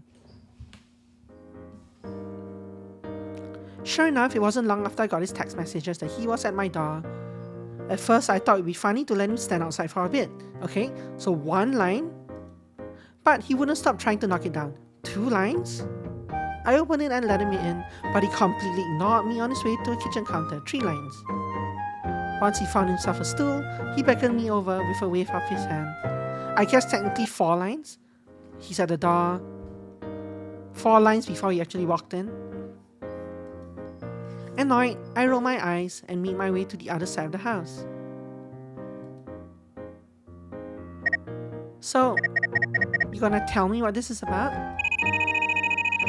Sorry, I probably should have said hi or something. I've just been way too excited. Well, you have my attention. You finally gonna tell me what you've been planning in the background? Huh? Damn, someone must have told you already. Who was it? Was it Elise? I was hoping none of the girls would have had a chance to come by here and tell you. But this place is a total chick magnet. None of the girls ever want to swing by my place. Seems like they love coming over here for some reason or other. I wonder if it's because of the stools. I do have really nice stools. Anyway, that's not what's important. I'll be blunt with you, Tagi. If I'm going to pull this off, I'm going to need your help. Back up a second. What do you need my help with? Right, I should probably explain myself a bit. In 100 words or less. I want to get into that shared safe deposit box of ours. I know that part. I want to know why. Isn't it obvious? Not since we promised not to not do the obvious thing. Oh, but that's just it. Maybe I should clear the air a bit more. Ahem. Just shut up and tell me. You remember how much Kay's eyes used to light up when she talked about our postcards? Hell, when we got our passports together, she couldn't stop looking down and smiling at hers. She was so happy, smiling ear to ear. And for what? She had all her hopes and dreams tied into that thing. Yet, she only ever got a chance to use it once. She used it once, and like the rest of us, locked it away in some dusty box. Then came the news of her illness. Her eyes. I remember a time when they were always so bright and full of hope. Taigi, more than anything, she wants to see the places on those cards. And I want her to. Something we should all want for her. She's never asked any of us for a damn thing. If you ask me, she has just as much right to accomplish her dreams as anyone else. Beckle fumbles in his pocket and pulls something out. He lays it on his counter, on the counter, removing his hand to reveal what it was. It was a check. Listen, I know it ain't much, but that's a whole month's salary I just plopped down on your counter. I figured it'd help make a trip or two, maybe even across the ocean. But that's as far as my money could take her. If everyone pitched in, we could do it. We could take that girl to every single location on those postcards. New York, Paris, Hong Kong, Japan. I know we'd do whatever it took to make sure she get to see each and every one of them. The only thing we get in return is to see the old, hope-filled light return to her eyes. I don't know about you, Taigi, but damn if that wouldn't be enough for me. I remember what Kay said about that box, but it wasn't this bad before. Back then, we thought that it only meant she'd need glasses. I'm sure none of us had any idea it'd get this bad. I'm sure when she made those rules, she still planned to be able to see those places. She just didn't want us to go and rush it. Becker looks down at his feet, and falls silent for a few seconds. I want those eyes to see everything that they are entitled to. I know that it's gonna be possible. He turns his head up to me and slams his fist on the counter. We each put money into that box. What's in there, plus what I have here, including those passports of ours, it's just gotta be enough. We can do it, Taigi. I know we can. So you're planning on going against her wishes, huh? Heh. Only you would think of doing something like that. But I'd be lying if I said I didn't want to do the same thing. I cross my arms and lean backwards. The sink basin catches the middle of my back. Kay's the one that still pays for that old box. Guess that adds another layer on why everyone is so hesitant to go against her. But deep down, I think everyone feels the same way you do. You're just worried that stating it openly is gonna upset her even more. It isn't what she wanted after all. It's the very thing she was against. Don't you think I know that? It was never this bad before. You look at her to tell me right now that she doesn't deserve a chance to be happy. You tell her that she doesn't deserve a chance to fulfill her dreams. We both know that neither of us have it in us. Look, all we need to do is convince her. Hell, it probably wouldn't even take that much. That goes for all the girls. This is why I need your help. What can I do? Because unlike me, they look up to you. They see me as a troubled little brother. You, they obviously see as the more mature one. You also have a better way with words than I do. So, what do you say? Will you help me make Kay's dreams come true? Maybe Beckett's right. He does kind of make a lot of sense. Back when Kay forbade us from using the money on her, she had just found out about her illness. She probably thought that it passed quickly, or that it wouldn't turn out to be the big deal it did. That's what all the doctors told her at first. There's no question that if anyone out there deserves to be happy, to achieve their dreams, it's Kay. What kind of friends would we be if he stood by and let those dreams fall apart?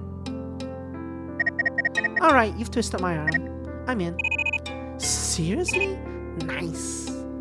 Beckett claps his hand together and a wide grin forms on his face. With the two of us together, that leaves just the girls.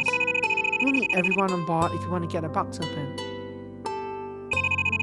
You seem to be the closest with Kay.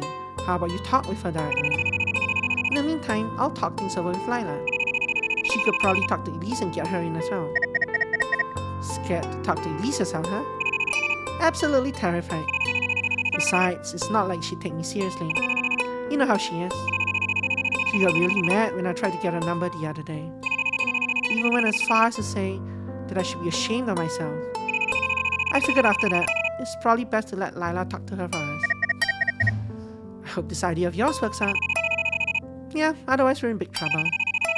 But if everyone is in agreement, I'm sure she'll have no choice but to go along with it. You just talk to Kay. I'll figure out how to convince the others. Good luck, man. Yeah, good luck you too. What's the plan once everyone is on board? Alright. Get Kay to tell you what her number is. Once you have it, text it over to me. I'll head for a box immediately once I have them out. Afterward, let's all meet back at a cafe. Alright, that sounds fine with me. Lila is hanging out with Kay today, so I'll try tomorrow. Tomorrow is perfect. Thanks a ton for helping me with this. Yeah, sure thing. You don't even have to mention it. Cool. It looks like we have a game plan. It also looks like I've got a little work ahead of me. Beckett scoops up the check and tucks it back into his pocket. Leaving already? Yeah, I have some big plans to make. Not to mention, I have to prepare for tomorrow. Beckett and I walk to the front door together, stopping directly in front of it. 1. Let's do our best to make those eyes happy again. 2. They've been through so much these past few years. 3. Let's give them a reason to sparkle. 4. I know we can do it. 5. You bet. 6. With that, Beckett fully turns away and heads out the door. 7. 7 lines to exit the door. Sounds like tomorrow is going to be a pretty busy day for us. Depending on how things go, we could find ourselves in a pretty wild adventure. He does have a pretty large postcard collection.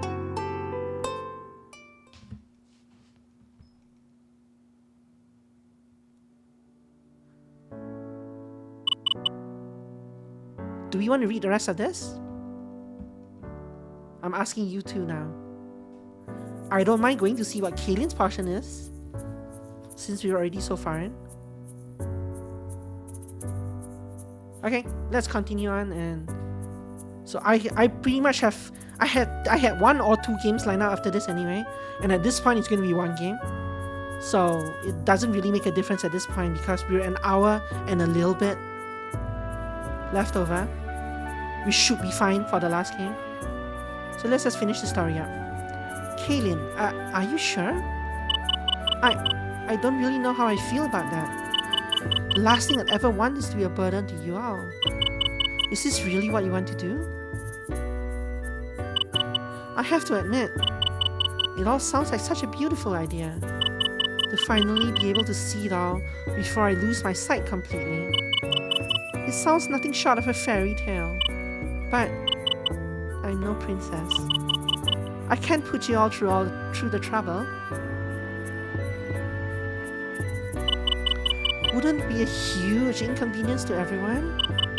You all have your own lives, jobs, and families. A trip like this, it could take weeks if not months. I can't let you throw your lives away on my behalf. I feel guilty enough as it is.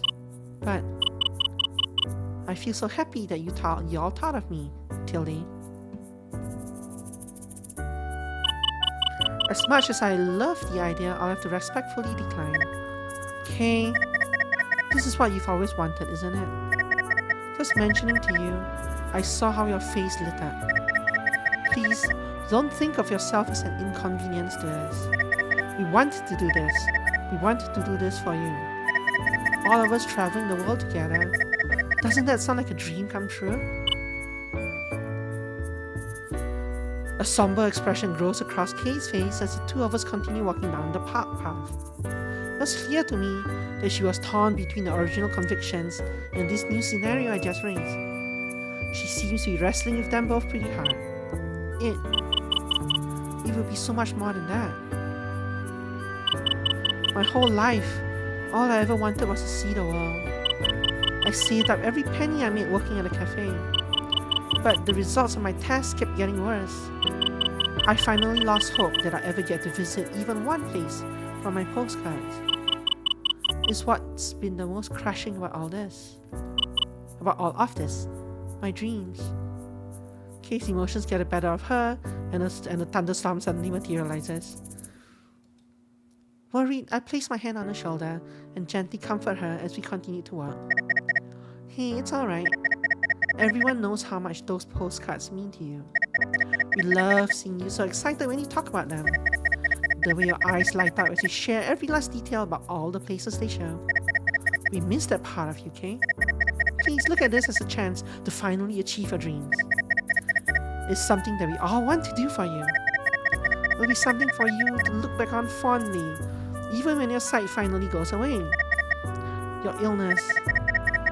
It can take away your sight, but it can't touch your memories. My memories? Kay and I arrive at an old park bench, and I gently help guide her toward it. Once I'm sure she's settled, I place myself beside her. As we continue our conversation, Kay folds her hands and rests them softly in her lap. She keeps her eyes glued to them as she reflects on all that I said. Okay, on her hands, okay. Like this.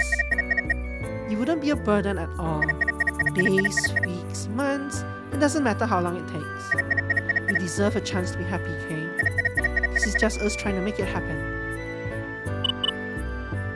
You know, I had a wonderful dream a few weeks ago. We were all together, laughing happily on a plane high above the water. I peeked out the window and I was amazed at what I saw. The ocean, glistening as bright as I'd ever seen it before. The sight was so beautiful that I couldn't tear myself away. When I woke up and I found out that I had been dreaming, I cried. I cried so much that Mama had to come in and comfort me. One of the happiest moments of my life, and it wasn't even real. Over time, I saw it more as a nightmare than a dream. Kay turns her focus from her hands to me. You're promising to make it a reality?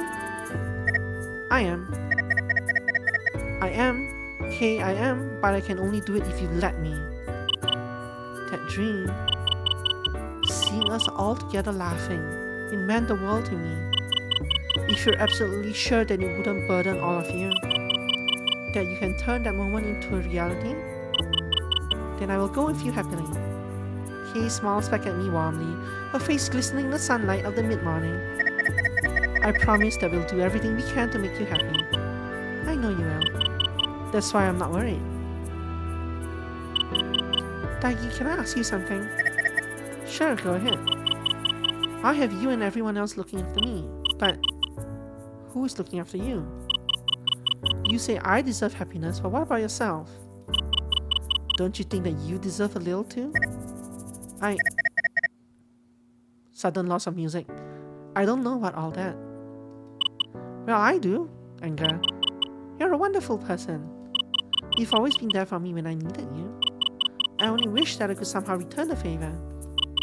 Who knows? Maybe someday I will. Thank you, Taggy. Thank you for caring so much about me. You have a big heart, even though you don't always know how to show it. But I know all about it. I've always known. Honestly, I think she's giving me a little too much credit. I think anyone would be worried about her in this situation. I'm not anyone special. This was all Beckett's idea. He's the one that she should be thanking. I noticed that Kay's breathing began to suddenly slow, eventually calmly leveling itself out. When I glaze over another typo, she appears to have fallen asleep on my shoulder. Several strands of her hair covers her face. Another typo. Well, this is a grammatical error, rather. Covers her face as her head rustles to get more comfortable. Gently, I take my hand and brush them away using the tips of my fingers. Easy there, Kay. We've probably been too anxious to sleep these past few days. You can have my shoulder as long as you need it. No doubt, you'll need all the rest you can get for what's coming up next. Beckett, I did my part. I only hope that you manage to convince the others. Best of luck to you. Knowing Kay, she won't go along unless everyone else wants to go too. I almost forgot. I totally forgot to ask for a number. I don't want to wake her, so I'll ask for it when she wakes up. She looks a little too cute to wake up right now.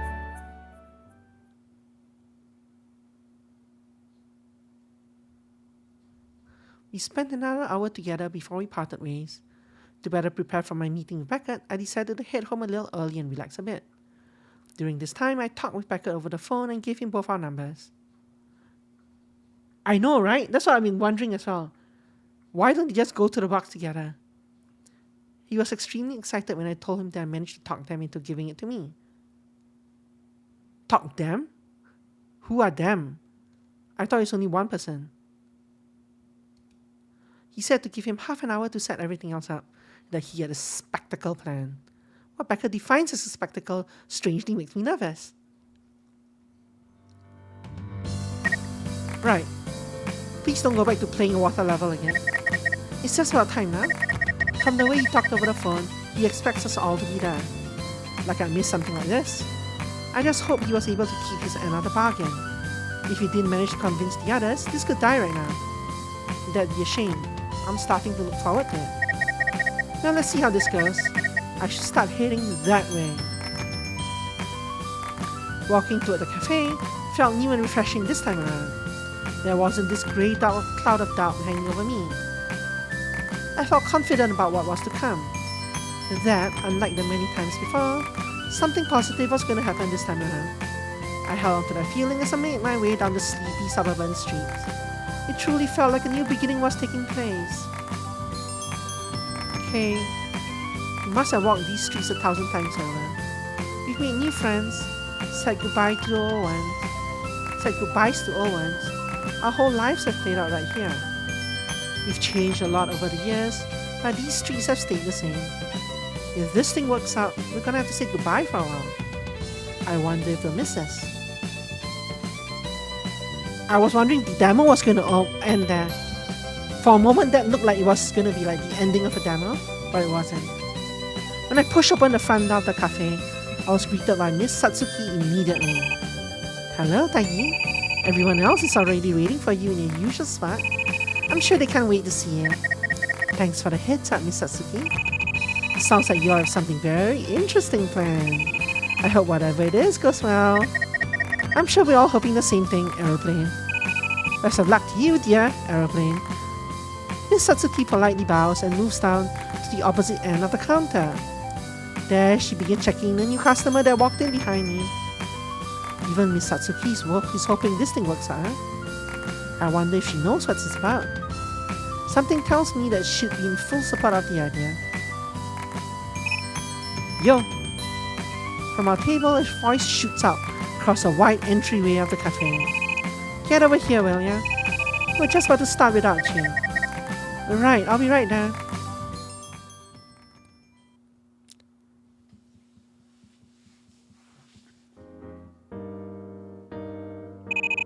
Okay, everyone. Hear ye, hear ye. Our little meeting is now in order. I'm very interested in seeing where this all goes. You said it, Elise. Beckett, this is your show, you know? It's time for you to take the microphone. You try not mess it up, will you? You're all hot, Elise. Right, no point in keeping secrets any longer. Beckett reaches down at his feet and grabs hold of something. He lifts it with increased effort. He fought, and places it on a table. It was a briefcase. A business briefcase with a combination lock pressed into the handle. We all look down, very confused. Then Beckett starts to explain. By now, everyone's probably up to speed about what I'm trying to do here. That's why we're here after all. Okay, I know what you said way back when about not letting our feelings get the better of us, but I feel with everything getting as bad as it is, this might very well be our one and only shot. Beckett takes hold of the briefcase with both hands and turns it around so the lock is facing towards us. I don't know yet if everyone is in agreement, but this is something we want to do for you. The only question I have left is, will you let us? But Beckett. Kay stares at Beckett. Tears begin to form in the corners of her eyes. We love you, Kay. More than anything in the world. You've never asked anything from any of us.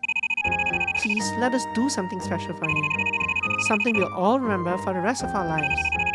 Inside this briefcase are our old passports from our senior trip, as well as the money we had all pulled together back then. Plus a few little extra surprises I threw in myself. Big thanks to Taigi for helping me get everyone's number. I went straight over and opened our box. Then I took out the passports and the money and stuffed them away in here. Why, do I hear you ask? Because I still wanted us to open it together.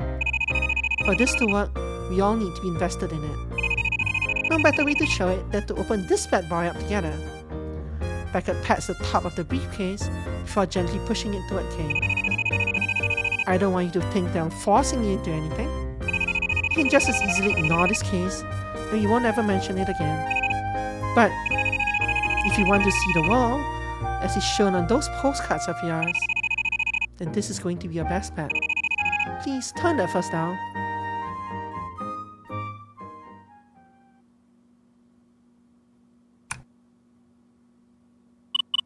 Let's do it. Yes. I'm so excited that I'm shaking like a leaf. I'm so happy to see everyone in such high spirits. So what changed your mind, Kay? Well, at first my main concern was being a burden to everyone. I didn't want everyone to rush to use up the money just to take care of me. But now I see you all and realize how selfish I would have been if I said no. Kay looks up toward everyone, this time with determination burning in her eyes. This is something that everyone wants. You all want to do this for me. It wouldn't be right for me to go against that. This is the first time in weeks that I've seen us all together. I want to see more of that. I've always wanted to see so many places that are out there in our world. But it wouldn't have been the same without all of you. If you all want to fly with me on the wings of this silly little dream of mine, then I can't wait for us all to soar. There it is, folks. It looks like we finally have our answer. Now, who wants to put their number in next and crack this thing open? I'll go next. The briefcase is passed around until everyone had a turn to input their numbers. With mine being the last, the suitcase finally opens, revealing the contents inside. Bet you guys never thought you'd see these old things again, huh? Go on, there's no need to be shy. Dip your hands in there and take whichever one is yours. At Beckett's command, we all run our hands into the suitcase and pluck out our respective passports. Kay waits until everyone else had finished before reaching out quietly and taking hers.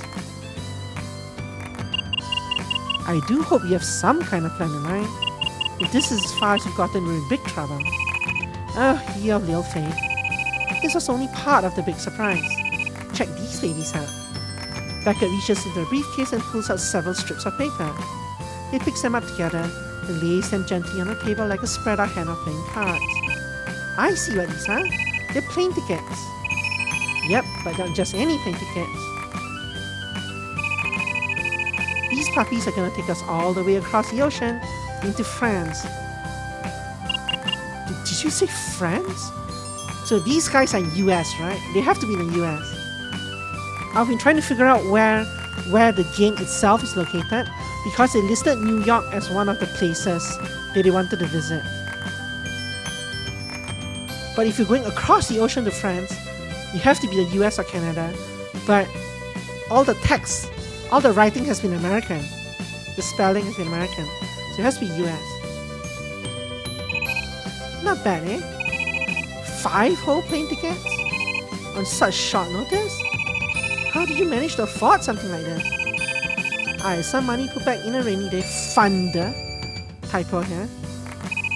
Wasn't enough to get us all around the globe, but it's a start. I was hoping everyone else would pitch in a bit to help us clear the rest of it.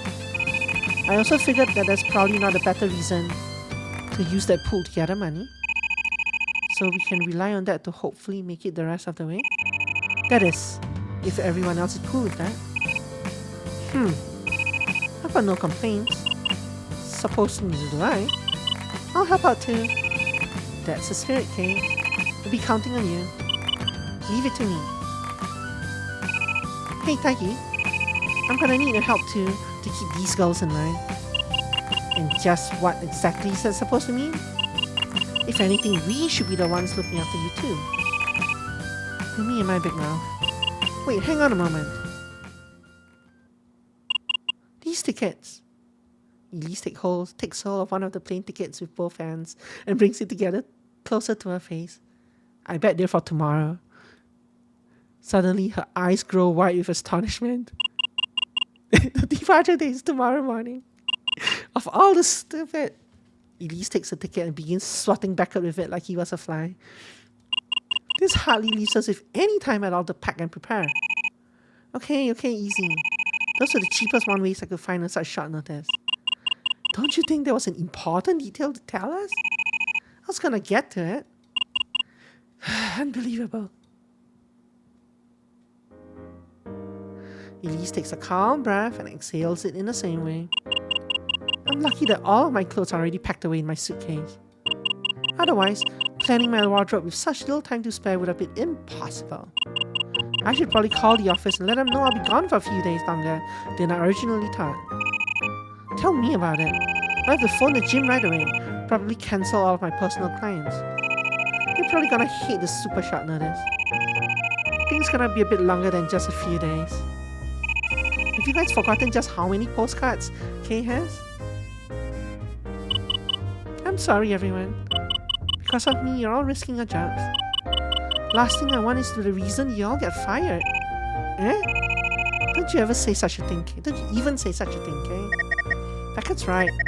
I have no doubt in my mind that if that did happen, Miss Satsuki wouldn't have any issues hiring us to work at a cafe. Yeah, Taiki's right. I'm sure Miss Satsuki would take care of us. So don't go worrying about it, okay? Okay. Now, we should all do what we need to do and meet up at the airport super early. There means absolutely no sleeping in. Are you really the best person to give those orders?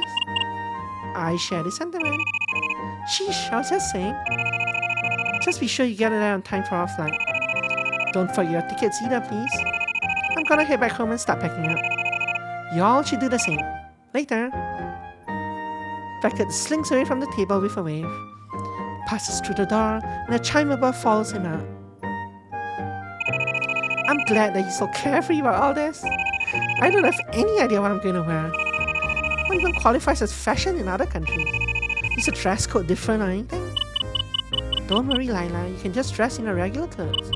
The more normal you look, the more you blend in. And the less art we'll have to do. That's a relief. Kaylin, have you ever packed luggage before? Huh? I have, but only for sleepovers when I was a kid. I haven't really packed more than a couple outfits before. I see. Well, why don't I help you? I'm used to packing my own luggage by now. Do you travel a lot, Elise? Yes, I do. Small distances mostly, but I usually have to stay at certain places for multiple days at a time. Will you need assistance with your luggage as well, Lila? I don't mind helping if you do. Nah, that's okay. I have some experience with it from my summer camp days. I'll just pack a bit more than I did back then, no biggie. That should work fine. Taiki, I assume you'll be fine as well. I've got a handle on it. You don't need to worry about me, Elise. Lovely. Then I'll take Kaylin upstairs and we can begin packing. I'm looking forward to seeing everyone tomorrow. Farewell until next we meet. Make sure you both get plenty of sleep tonight, okay? It's probably a good idea for me to tell Mama about this trip. I don't want her worried sick about where we've all disappeared to. Bye for now. Well, it looks like there's nobody else here but us chickens. Looks like it. Seems we better get going ourselves by the sound of things. Yeah, Becca should cut it close with this. Totally, but we'll be alright. See you later, Tiny. I will. See you around, Lila. I proceed to gather my passport and ticket, then make my way under the cafe's bell. It was time to head home and start packing up for the journey ahead. I had no doubt in my mind that it was going to be a long one. A long one, yes, with all the text. According to the time on this ticket, I don't have a lot of time left to pack and prepare. I need to do most of it tonight. I can leave some things for early morning, I should pack up most of my clothes tonight. Repetitive, very repetitive. All the miscellaneous stuff can wait until morning. Let's hope that I don't forget anything important in a time crunch. You're still not done? Hello, Taiyi. Are you as excited as I am? My stomach's all in knots. I can barely fall asleep. I had some fun earlier watching Elise hastily running around repacking all of her things. I still can't believe this is actually happening. Anyway, to make sure you don't miss our flight, I thought I'd stop by and walk with you to the airport. So be sure to get plenty of sleep, okay? Love, Kay. It looks like I should be expecting some company on my walk to the airport. For now, I should probably get back to my packing. I immediately began raiding my bedroom closet for clothes. Digging into the bag, I take a couple of thick clothes and my old travel bag. I throw them in first, then neatly begin laying out groups of outfits on my bed. Do we need 10 paragraphs on how you pack your luggage? Next, I take a couple pairs of my shoes from the floor and stuff them inside as well. Once I had all my clothes inside, I zip everything up and set the bag aside. I would rather see a drawing of the luggage than this over description. I'll finish the rest tomorrow before I sleep. I better set the alarm on my phone. I swear, if you're going to get a dream or a flashback here, the last thing I want is to miss our flight. Please just wake up. Thank you. Okay, that should do it. I'm all packed up and ready to go. I can't believe we're actually going through with this. I bet Kay's super excited right now. Now let's see. I dig into my pocket and pull out my phone. I make sure to check out the time on my home screen. Reassured at what was depicted, I breathe a sigh of relief. It looks like I finished right on time. Yeah, I feel this. I do this a lot. I always pack last minute myself, so I can sympathize. Guess there's nothing to do now but to wait. Oh, that must be Kay. Her timing's right on the nose. Come on in, the door's open. Why is your door always open? Hello, Taiyi. Kay opens my front door and gently steps inside. She's accompanied by a rolling suitcase, which she wheels in beside her. It's a soft beige with cutesy stickers littering the front and sides of it. So they should be showing these drawings, right? Are you ready to go? Yep, I just finished packing not too long ago. That's good. Eh? I noticed that Kay's, voice is a little shakier than usual. Actually, let me save here, just in case. Yeah, okay. Yeah, but then they have to make drawings here, you know. Okay, is everything alright? Huh? Yes, everything's fine. Must just be my nerves. I've been so anxious since late last night. I can barely keep myself together. I guess I haven't fully gotten over it. It all feels like a dream. I can pinch you if you want. That won't be necessary, but thank you for the offer. Can we go now? Our flight leaves soon, so we should probably be going. We still have a little over 2 hours. True, but I wanted to walk there. Oh, right. Look. 2 hours? No, you better be at the airport to be 2 hours before the flight. Yeah, that should be fine. Let me grab my bag and we can go. Take your time. No, don't take your time. Move it. I retreat back into my room and pick up my travel bag. I run my right arm through the strap and throw it on my shoulder. Why? Why narrate all this? It's a bit bulky and a bit heavy with all the stuff I have in it. But it wasn't too much for me to handle. Great. I then return to the main room. 5 lines to pick up your bag. Okay, I'm all set. Oh, is that what you're bringing? Isn't that heavy, Taiyi? I know it might look a bit comically large. It was either this or pack multiple bags. I'd rather not deal with having to find bags on the conveyor when we land. Oh, I see. What about you? Do you have everything you need? Yep, Elise helped me make sure. So why isn't Elise here? So Elise and Kay live together, right? But somehow Kay is here but Elise is not? Hi Amy, don't worry, you've missed nothing. Just a lot of exposition. Kay pulls the suitcase up slightly and taps on the front of it with her hand. I should have everything I need for the trip. Be careful and do the best you can to watch out for potholes. Elise told me that she'd keep an eye out for me. Are you ready to go? We should really get going if we're going to make it on time. I'm right behind you. And let's not waste any more time. Yes, please. There was a park scene for a minute, yes. Basically, they're now... what's his face bought tickets for tomorrow. Well, he bought tickets for the next day.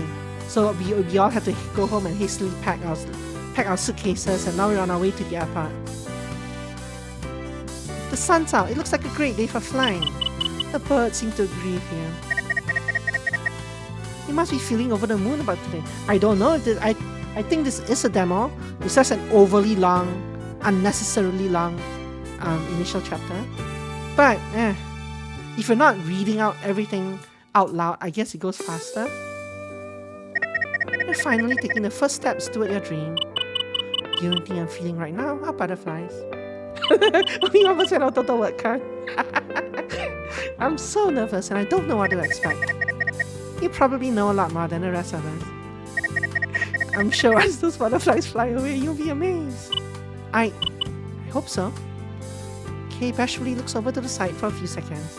In those few seconds, she loses her focus and fails to notice a slight bump in the sidewalk. She goes over it fine, but a sudden movement of the suitcase behind her almost causes her to trip. Kay, are you alright? Whoops, it looks like I managed to scare myself again. Maybe I should be using my cane after all. But I usually only have to use it when it starts to get dark. That's okay if you don't want to. I'll make sure to keep an eye on you as we walk. Thank you, Taggy. Kay and I walk down the rest of the sidewalk with no new issues. We make it to the airport around half an hour later.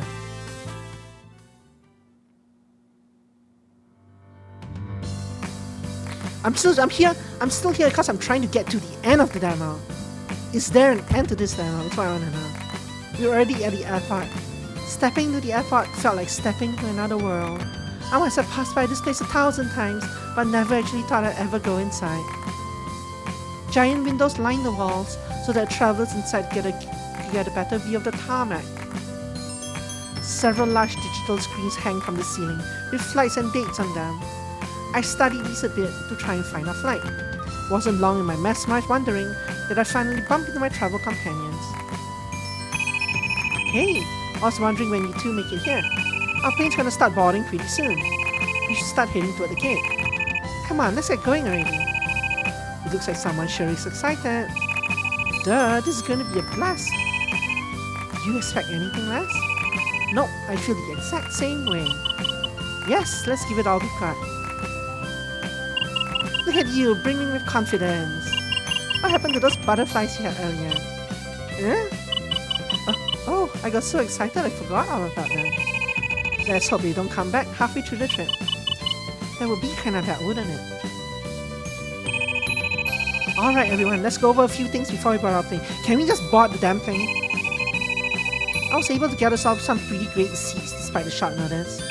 We're gonna have a layover of a few hours in New York. I figured that worked out great, since Kay always wanted to see the big city anyway. The tickets sure weren't cheap, but that doesn't matter. I went ahead and also booked us a couple of hotel rooms too.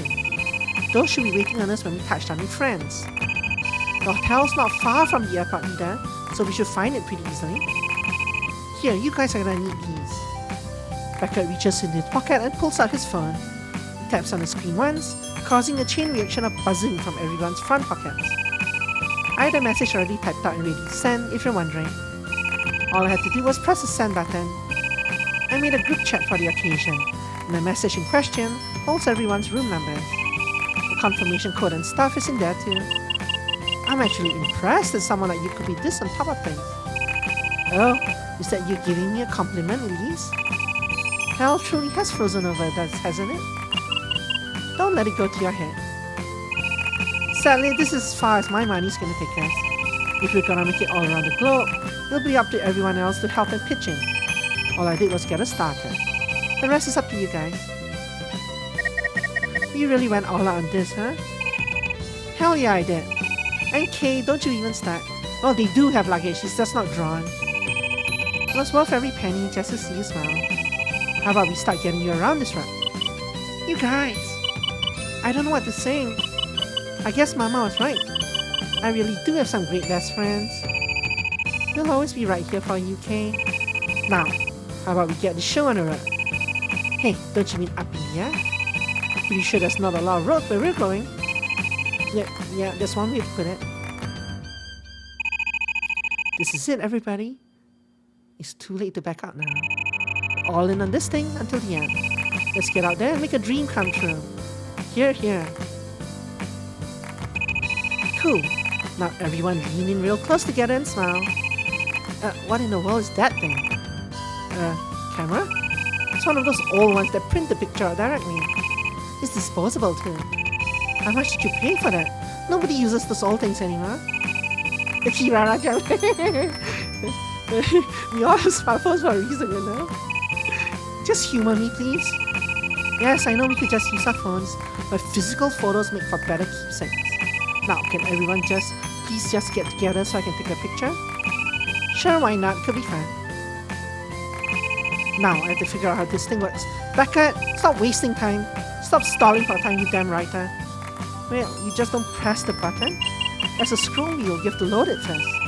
Oh, I see it now. Okay. Smile. The 5 of us take our bags and make our way to the chicken. Wait, what happened to the picture? Where's the picture? What a cop-out. Smile. Yeah, nothing, right? There was no picture. The 5 of us take our bags and made our way towards the check-in. We were quickly shown through and find our seats. See, that's not how airplanes work, but whatever. Everything went smoothly and we were all boarded before takeoff.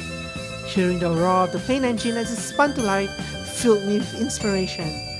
When we began moving, that's when I realized that what was in front of us was truly special. This miraculous journey of ours was finally beginning. Did we do it?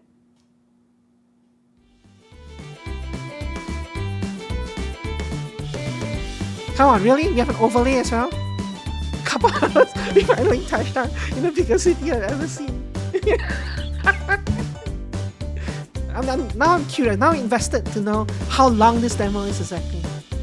The view coming in was of skyscrapers as far as the eye could see. They touched the clouds and kissed the sun's rays with the impressive concrete figures. I thought that would have been a perfect ending point for the chapter. Apparently it wasn't. Stepping off the plane, everyone was so overwhelmed that it took us a few minutes to actually realize where we were. Also, I like that. So this airport and this airport is exactly the same. They just have the word New York Airport here, and they like the machine here. I guess the scenery is different as well, but the seats and like these things are all the same, right? And in fact, these look Chinese or Japanese, but they can't be, right? They are in the US. Anyway, that's funny. New York Airport. That's not even the name of the airport.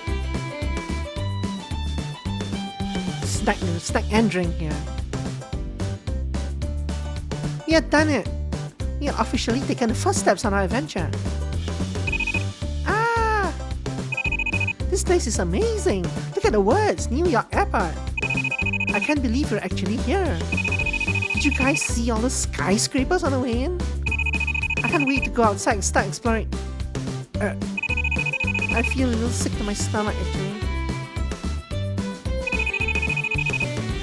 Maybe, Satino, maybe.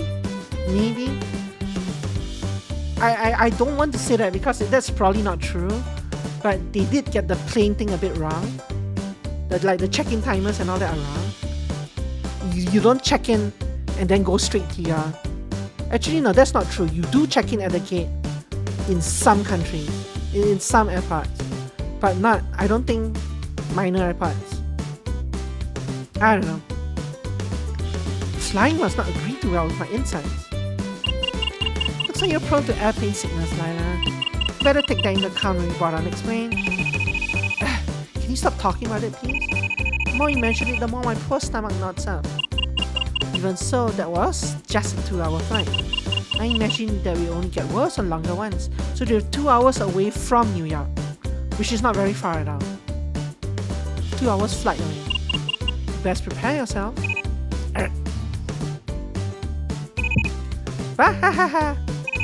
So this is New York, eh? Sure looks like a busy place. Well, Emmy, for that one, yeah, that one's more an art budget thing, probably. But I do feel cheated that we didn't get a photo of the selfie. Maybe that's a demo versus real game thing. It sure looks like a busy place. See, so this is the same thing as well, right? It sure looks like a busy place, but all the chairs are completely empty. There's absolutely no one in the airport. Well, what do you think, Kay? Is it everything you hope it would be? It's beautiful. It's an airport. Looks even better than my postcard. Beckett snaps his fingers and starts to grin. Looks like we got off to a good start. I'm glad that it lived up to your expectations. It has. I'm so very excited. Thank you all so very much. I'd given up hope that I'll ever see any of these places in person. Being here now, actually seeing New York, I can't believe it. Yet, here I am. I can't believe I'm actually here. Oh, be still my beating heart. Hey, Taggy.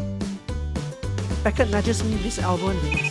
Have you ever seen a more heartwarming sight in all your life? I can't say that I have. You said it. How about we get out there and explore the city a little? It'd be a waste if we spend all our layover time at the airport. Everyone, enjoy the city while you can. We won't be here for long. Understood. Elise, Lila, you two get all that? Hey, where did those two get off to? Is that them over there?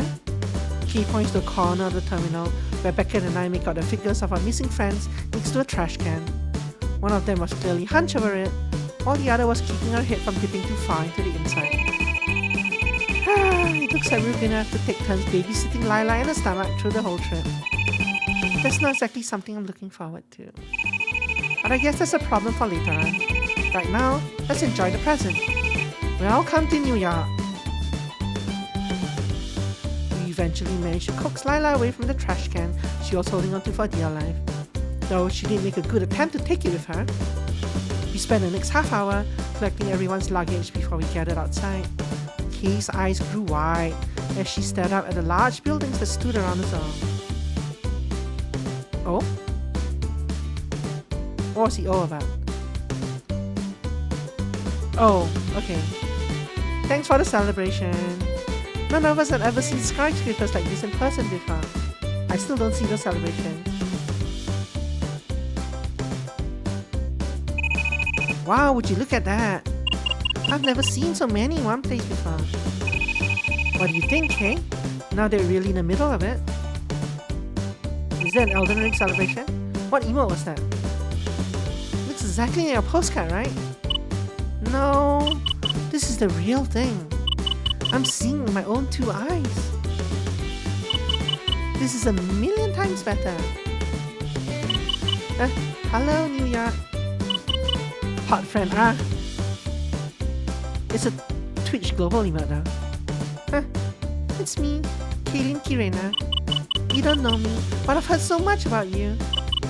It's nice to finally meet you. I know it might sound a little strange, but to me you feel like an old friend. I hope you grow to feel the same way about me too. Hey, this will make it a great backdrop for our pic. Seriously, now? Sure, I fully figured out how this thing works on a plane. Everybody say cheese! New York. This was the first stop on our adventure. Here, tall buildings stretch and kiss the very heavens themselves. I can't help but to feel overwhelmed as I stand here with everyone else. Compared to everything in front of us, I never realized how small we actually were. We were ants in a city built for giants. Yet, it welcomed us with open arms. I can only imagine what awaits us in the future. But I think we couldn't have found a better place to start. End of demo? No. Now we're finally here, but where on earth do we start? Giants, yes, nice. Ants and giants. This city is absolutely massive. There's no way we're gonna see all of it in the short time we have. And we simply must see some of it. Kaylin, I'm sure you know of some interesting places we could visit. Why don't you lead the way? Me? Of course, who better? Okay, I'll do my best. From what I've read about the city, there's a lot of interesting things to do. There's a lot of museums for history, art, and all kinds of things. Here I can still see well enough to check for it. Kay pulls a phone from a secret pocket in her dress and begins browsing through it with her thumb. She opens an app that displays the map of the borough we are currently in. Several different blips pop up all around us, the sheer number of them all surprising her. Oh wow! There's actually a whole lot of different ones nearby. Secret pocket universe, yeah? Museums, huh? What is this, a school trip? This is something exciting. What about a monument tour? There's loads of famous landmarks all over the city. Some of them I'm sure you find interesting, right? If you think so, then that's good enough for me. So this is what to me, that sure I was complaining early on about like the exposition and all the setup. But you know what? If all the individual travel chapters are as long as that too, then it is worth it, right? Because you actually get a lot about each location to talk about, and you visit a bunch of places, a bunch of different places, famous landmarks and all that, and that would be a very good visual novel. But we haven't heard anything yet, and yeah, we haven't seen anything yet, and I was not encouraged by how the New York airport was a recycled version of the old airport, and I was not encouraged about how we have not seen pictures. We have not seen the actual photographs that Beckett has been taking. Those photographs should be shown on the screen, like once every time you take them. They have not named a single landmark yet, but now we'll see what they actually do. Museums and a monument tour both sound interesting. They haven't developed yet. No, he said they've been using instant cameras. It instantly spits out the picture. But isn't there anything else? I'd love to sample the local culture of the city if possible.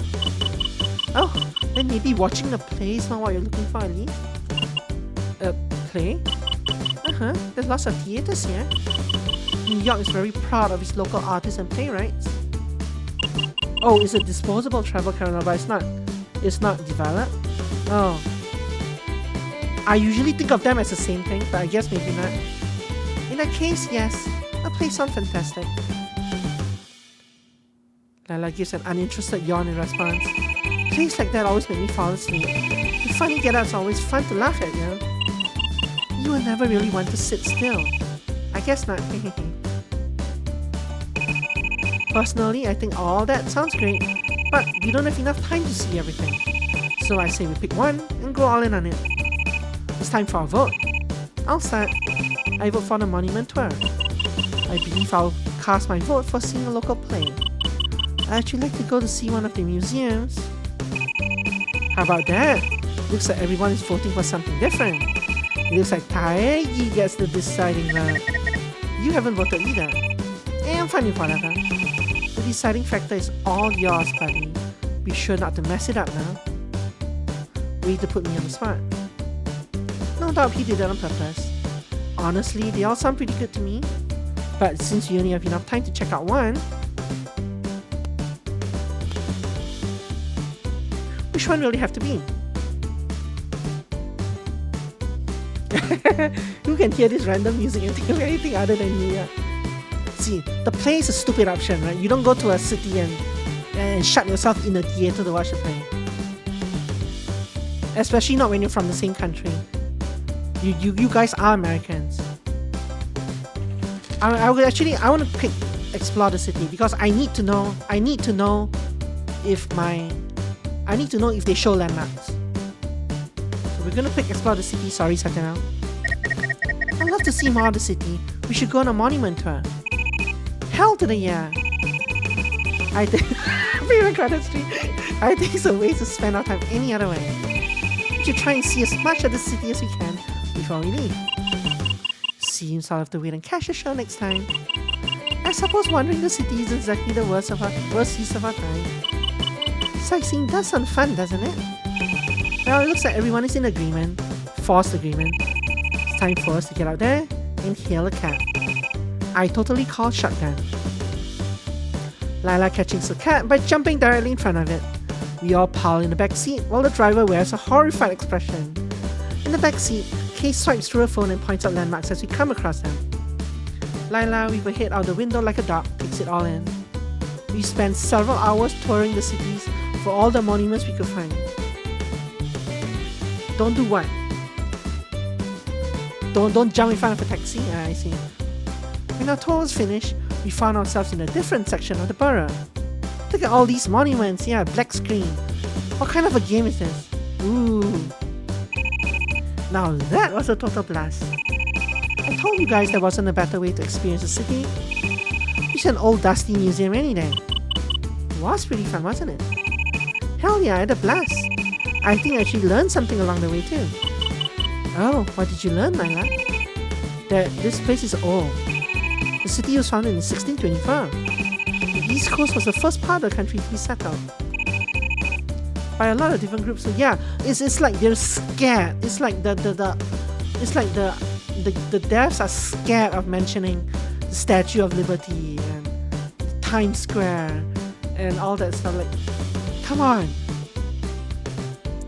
You cannot be a travel game and not mention landmarks. You cannot. Well, it looks like you did learn something. The Dutch were the first to settle here. New York wasn't even the original name of the area. Guess no matter how hard I tried, I still learned something anyway. Oh, how horrifying for you. Shut up. Well, I learned something myself too. That I am incredibly hungry. That and the first pizzeria in the country opened up here. We haven't eaten anything since we got off the plane, so how about we go find some slices? All of that exploring did make me hungry. You can't say no to good pizza. So we're really done exploring? Looks like it. Maybe we can get back at it some other time. So they also did not mention what they did with our luggage. Since when are we ever gonna be back? Fine, it was fun while it lasted. Hey Taiki, thanks for going with my idea. I had a lot of fun. Sure thing, Lila. Now, how about we go grab something to eat? Is this really the romance option? Don't tell me that the romance option in this game is based on which girl you agree with in each location. That would be that would be the... Okay, forget it. Yeah, you bet. That better not be the case.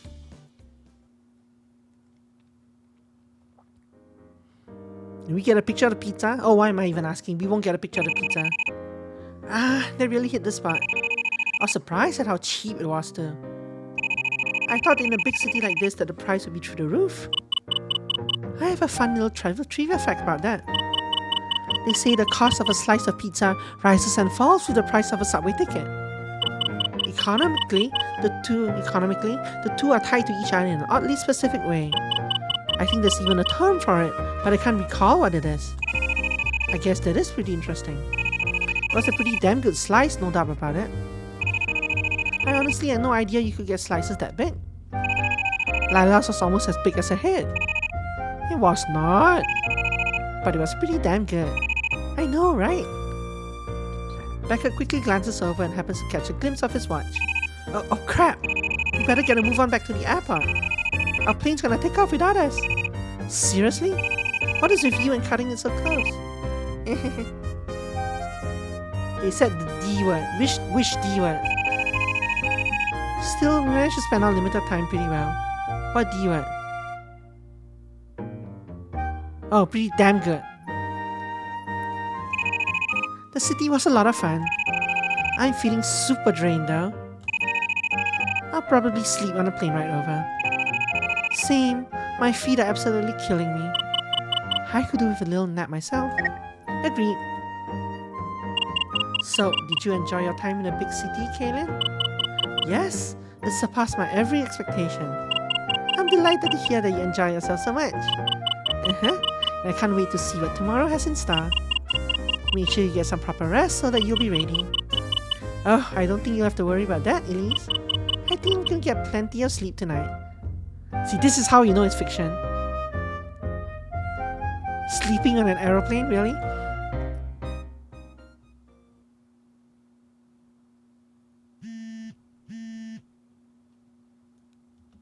Huh? Who could that be? Oh, right. I completely forgot about letting work know about our trip. Uh-oh. I guess I got so excited that it completely slipped my mind. And I thought Beckett and Lila were the only ones that could be this careless. See, I work as a copywriter for this pretty big firm back home. And as it turns out, they're getting pretty tired of waiting on me. Truth is, I haven't been able to come up with anything noteworthy in weeks. Going off on this trip for Kay sure didn't help the situation. I should make it a mission to call him back as soon as I get into whatever hotel room Beckett found for us. Oh, you're gonna pay overseas rates. International calling rates. It's easy to forget about these kind of things when you work from home. No, it's not. Oh, that's true, yeah. K is what matters here. So what airport are we at? So this is, we're back at the starting airport. Not the New York airport, but the one before that. This machine is back. The view is from the first airport, and there are no words here. K is what matters here. Besides, I could probably come up with something while I'm out there touring the world. It might even turn out to be the best thing for me. K, if she knew any of this, she'd probably rush us all back home. So I can't let her find out just how desperate my situation is getting. I'm sure that there's still time to turn things around. At least I certainly hope so. Yo! The rest of us are getting ready to board. What are you? So this is a wrong scene. So if we're having this conversation here, this is wrong, right? I guess maybe the argument is that they're in another part of the New York airport. But still, that's very... They should not do that. The rest of us are getting ready to board. What are you doing hiding away in the corner? You keep lagging behind like this and you're gonna miss the flight. Yeah, the scenery is wrong, yeah. Unless it's another window in the airport, and that's what they're trying to pretend. But the scenery is wrong. Right. Oh, because there's no way that New York has that kind of thing, yeah. Yeah, pretty much. Come on, let's get you back to everyone else. I'm sure you work out whatever it is that's bothering you. Yeah, maybe you're right. The 5 of us made our way into the line for our flight. Beckett and I were a few people behind the girls who were all in line before us. We struck up a small conversation while we waited for our turn to board. Is this necessary? Sheesh, just how many people are going to France anyway? The girls are probably already at the gate by now. I hope they don't forget about us back here. Hey, you feeling alright, Taggy? We're only this far behind because I had to go looking for you. Is everything still cool? Yeah, why wouldn't it be? Just checking, man. So, Europe, huh? What are you going on about? Nothing. It's just... Doesn't the idea of dating someone abroad sound kind of appealing to you? There's a certain draw to it. You know how much luck we've had on this side of the planet? Beckett nudges me one of his shoulders. Who's to say we won't fare better on the other side? I think Europe is gonna be the perfect testing ground. Do you even hear yourself? Come on, don't be like that. Here we are, 2 bachelors living up the single life. You give me 4 question marks at this, but I can actually picture a friend who will say this exact thing to me. So I'm laughing at that. I can definitely picture someone who will say something like this to me. I know exactly who it will be. I know exactly who, and then, like, he will say it differently, slightly differently, but I know people who will say this. Can't get a date to save our lives, but we're always surrounded by pretty girls. How sad can you possibly get? You don't exactly go out and date someone on a whim. I know that, I was only saying, who really knows what the future has in store? But it did get me thinking. Maybe this trip doesn't just change things for Kay. There's a chance to change some things for all of us. If you say so. Beckett and I continue our conversation as we move closer to the gate. Always so negative. You try looking at the bright side of life, Taigi. You're not exactly old man yet. I'm sure you'll find someone eventually. This could just be a fun way of spurring things along. Just don't forget they were doing this for Kay, not for you to go out there and meet girls. I know that. How shallow do you think I am? I swear, sometimes it's like you have less faith in me than Elise. That lack of faith in your fellow man is probably why you're still single, Taigi. Beckett reaches over and pats me on the head with a smile. Very funny. Wait. Pats me on the back with a smile. Very funny, and what's your excuse? Me? I don't know. I love too fast, I guess. I roll my eyes and scoff. Taigi doesn't need a bath. You're too much for me, man. You know me, always the optimist. Beckett playfully laughs and nudges me one more time with his shoulder. Whatever's bothering you, don't worry about it so much. We all have our own problems, but we left them behind to do this fucking. Cheer up, we're heading to freaking France! I'm sure the two of us will find someone someday. But for now, let's just focus on getting around this rock. Deal? Deal. Leave it to Beckett to find a way to cheer me up, even when he totally misses the mark on what I'm upset about. Come to think of it though, I haven't dated anyone since middle school. I can't believe it's already been that long. It seems the older I get, the faster time goes by. Who knows? Maybe Beckett is right after all. This trip has the potential to be about more than creating new memories. Who knows how things are gonna go? Only time will tell.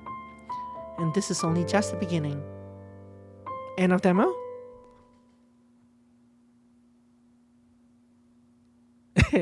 Eventually, Beckett and I move out to the front of the line. Our bags are checked and we're given the okay to board. The two of us seat ourselves across the aisle from the rest of our friends who dig themselves in for the long haul. The real journey begins here, and we couldn't be more excited about where it was going to bring us next. End of demo? Oh, a new scene. Oh, the aeroplane scenes. The first few hours seemed to go by fairly quickly. After that, boredom set in. 3 hours in, and we were desperately searching for ways to keep entertaining ourselves. Even Kay, who had her eyes glued out the window the whole trip, started to feel a little groggy. Soon, the last few hours of the day faded into the early hours of the night. The girls across from us start pulling out blankets and pillows from their overhead bags. Generally, you don't bring blankets and pillows from your overhead with you. Generally, the airplane will provide them. You can bring extra pillows, and I guess you can bring extra blankets, but that's kind of you have too much space in your backpack if you're gonna bring something like that. They passed them around until everyone had one of each, and they made themselves comfortable in their seats. Before long, the whole plane fell silent. There was nothing but a soft murmur of Lila snoring throughout the cabin of the plane. Don't forget the engines. I tried to lean back and get some sleep myself, but as I started to doze off, Beckett nudged me awake. Hey Taigi, are you still awake? I really don't want to be. Yeah, sorry for keeping you up, but humor me for a sec. What's up? Easy. Take a look across the aisle. Huh? What do you mean? Sure enough, I do as Beckett instructed and gaze across the aisle. Oh, they're not sitting together. See, they need to show more of these kinds of scenes in the earlier chapters, in the earlier part of the demo. Show the characters actually like in the world doing things. This is a good picture. Need more of those. The first part of the games looks so bland. There on the opposite side were the bodies of our friends fast asleep. I couldn't help but find the scene a little charming in a way. Look at them. Every one of them's out like a light. Also, this airplane is this airplane doesn't exist. 2 seats and 2 seats with so much room. They miss an A here. I gotta say, even with all the snoring that Lila is doing, we do have some pretty cute best friends. They're pretty heavy sleepers too. No doubt they're gonna sleep the whole rest of the way there. This makes me realize how important all of this is. This isn't just about Kay. This is about all of us. You said it already. We're all together, connecting with each other like we haven't done in years. We needed this as much as Kay did. Fair enough, this is new. When I look over the owl and see all of them fast asleep like that, I can't help but to want to be there for each one of those groggy faces. It can be annoying, brash, and make you want to pull your hair out. But when you talk about friends, those are ours. I don't think we could have picked better ones if we tried. I guess we owe it all to Kay. She's the tie that binds us all together. Who knows where we'd be without her? We certainly wouldn't be high above the ocean right now.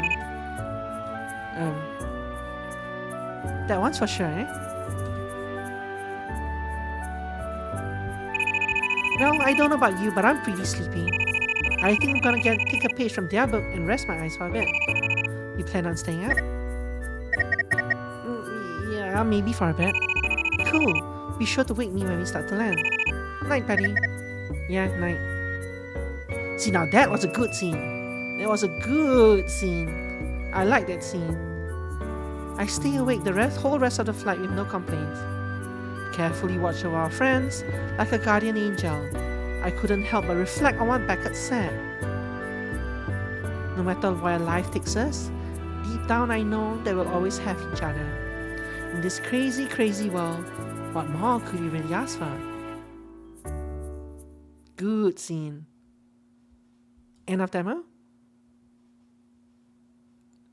End of demo. Wanderlust, the magnificent journey. Continue your journey in the full game. It took us... We passed by like 10 different points where we could have ended the demo. Thank you for playing our game. We hope you consider checking out the full version. Can I actually save here?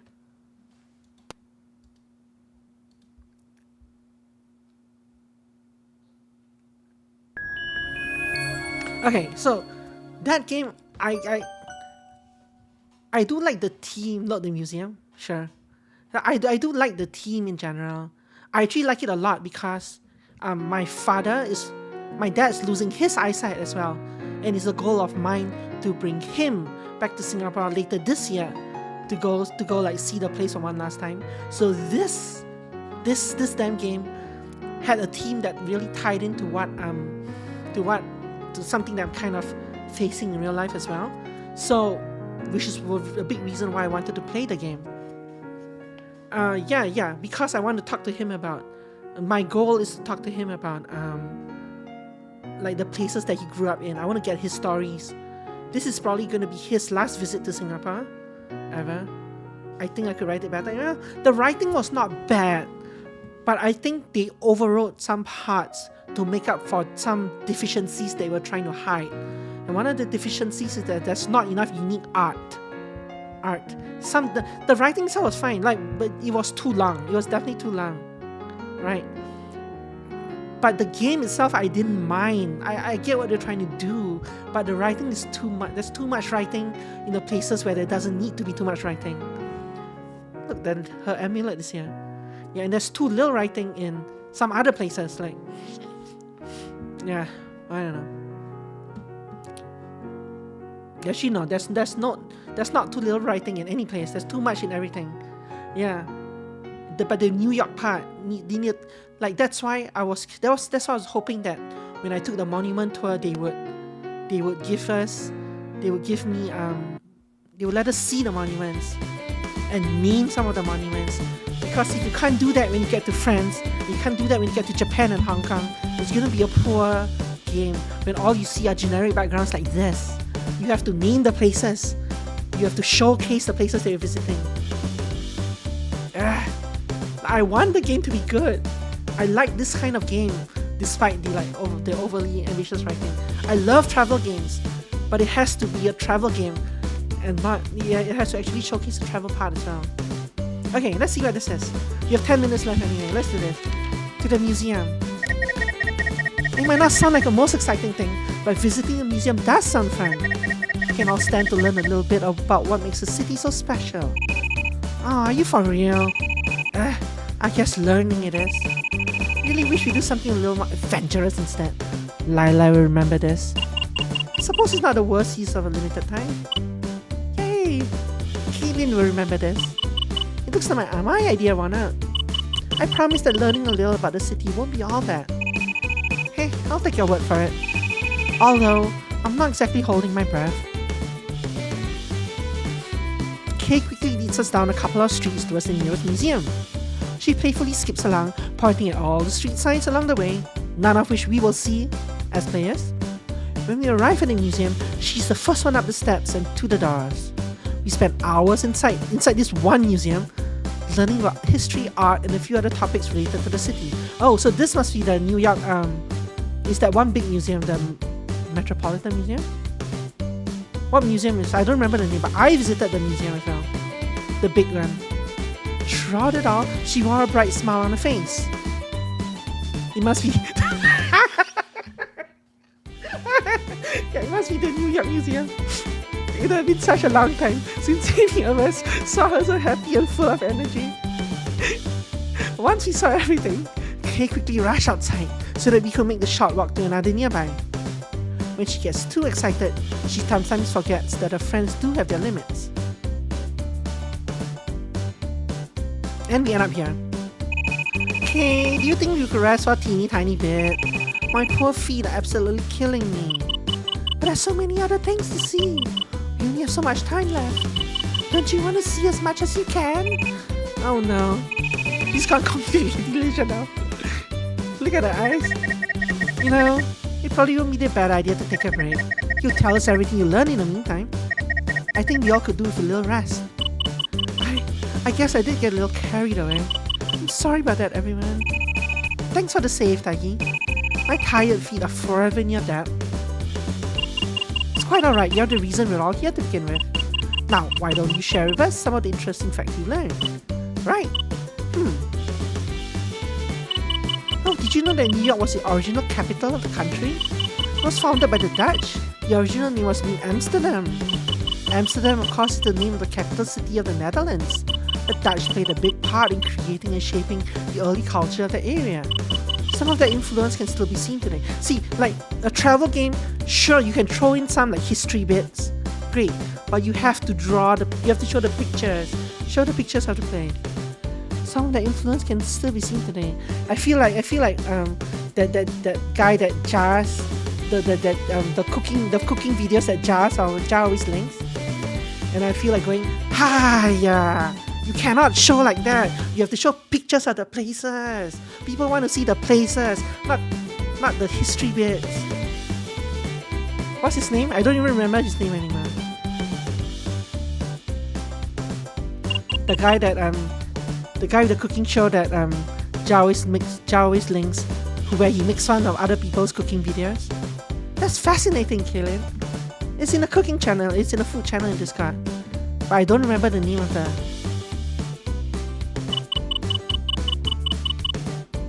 Oh, and the first pizzeria ever in the country was opened right here in the city too. No wonder people here love their pizza, huh? Pizza, eh? Now that I think about it. Okay, so this part is looping back. Okay. No, that's safe. Let's load. Load. Yes. Oh.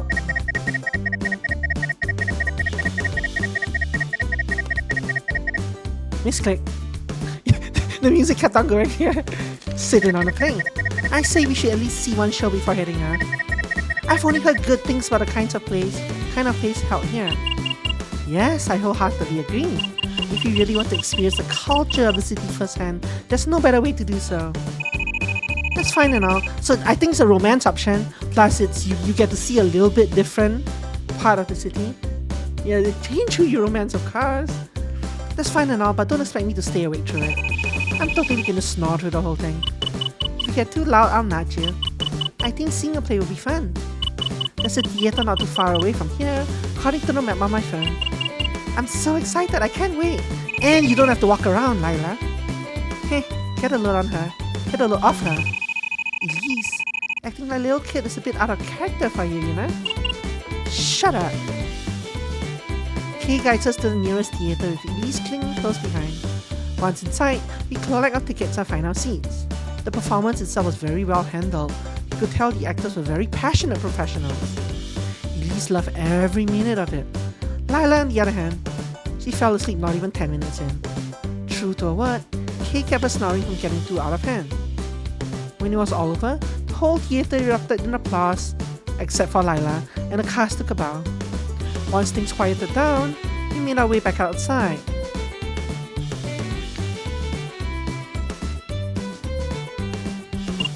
Oh, that was wonderful! Such passion and grace. It was a beautiful rendition. I'm tempted to go back in and cheer for another encore. She's really overdoing it, isn't she? Easy for you to say, weren't you asleep for most of it? I tried, but someone kept poking me whenever I started to get comfortable. Yeah, some pizza, yeah. I'm glad you find it so funny. I thought it was pretty enjoyable myself, but I don't think I enjoyed it even half as much as Elise. You could say that again. I find it kind of cute, actually. You hardly ever get to see the silly side of Elise. What? Hey, is anyone else getting hungry? Okay, pizza. Pizza, pizza, pizza. Oh, but let us talk about the outfits. They were absolutely Oh, where did everyone go? While you were daydreaming, they all took off to find something to eat. The nerve of them. How did they abandon me like that? I thought they were gonna loop. They were gonna go right into a loop. So I was skipping by this thing. But then I wanted to read out these lines. But I suppose I'm getting a bit peckish myself. Sounds like we should join them. We should. I must thank you for Staggy, yeah. I had a great time and I'm very grateful that you sided with me when we had our little vote. It was a lovely show. Don't mention it, Elise. Let's go get some food. Yes, indeed. Heart. And this is where they loop back into. Okay, that's it for this game. So yeah, I don't mind the premise of this game, but I'm hoping it's just a demo thing, that they're missing some art that they should be putting in. Somehow I don't think that's the case though. Which would be a disappointment, because I do like the characters, obviously. And I like the premise. And it looks like there's some story threads that are going to come unravel over time. But yeah, the writing and the photos are, could be better. Fun game though. And I do like, there were certain parts of the game that shone. Like the airplane scene was very nice, for example. They need more of that kind of, that airplane scene. They need more of that. And less of this still photos where the two chicken shit to name places in New York. You're in New York, name the places there. Name the people there. Anyway, yeah. Fun game either way. So, thank you very much for coming. I appreciate it. I did not intend for this game to go 3 hours, but we went 3 hours, so whatever. All good. See y'all tomorrow. What the levels are those?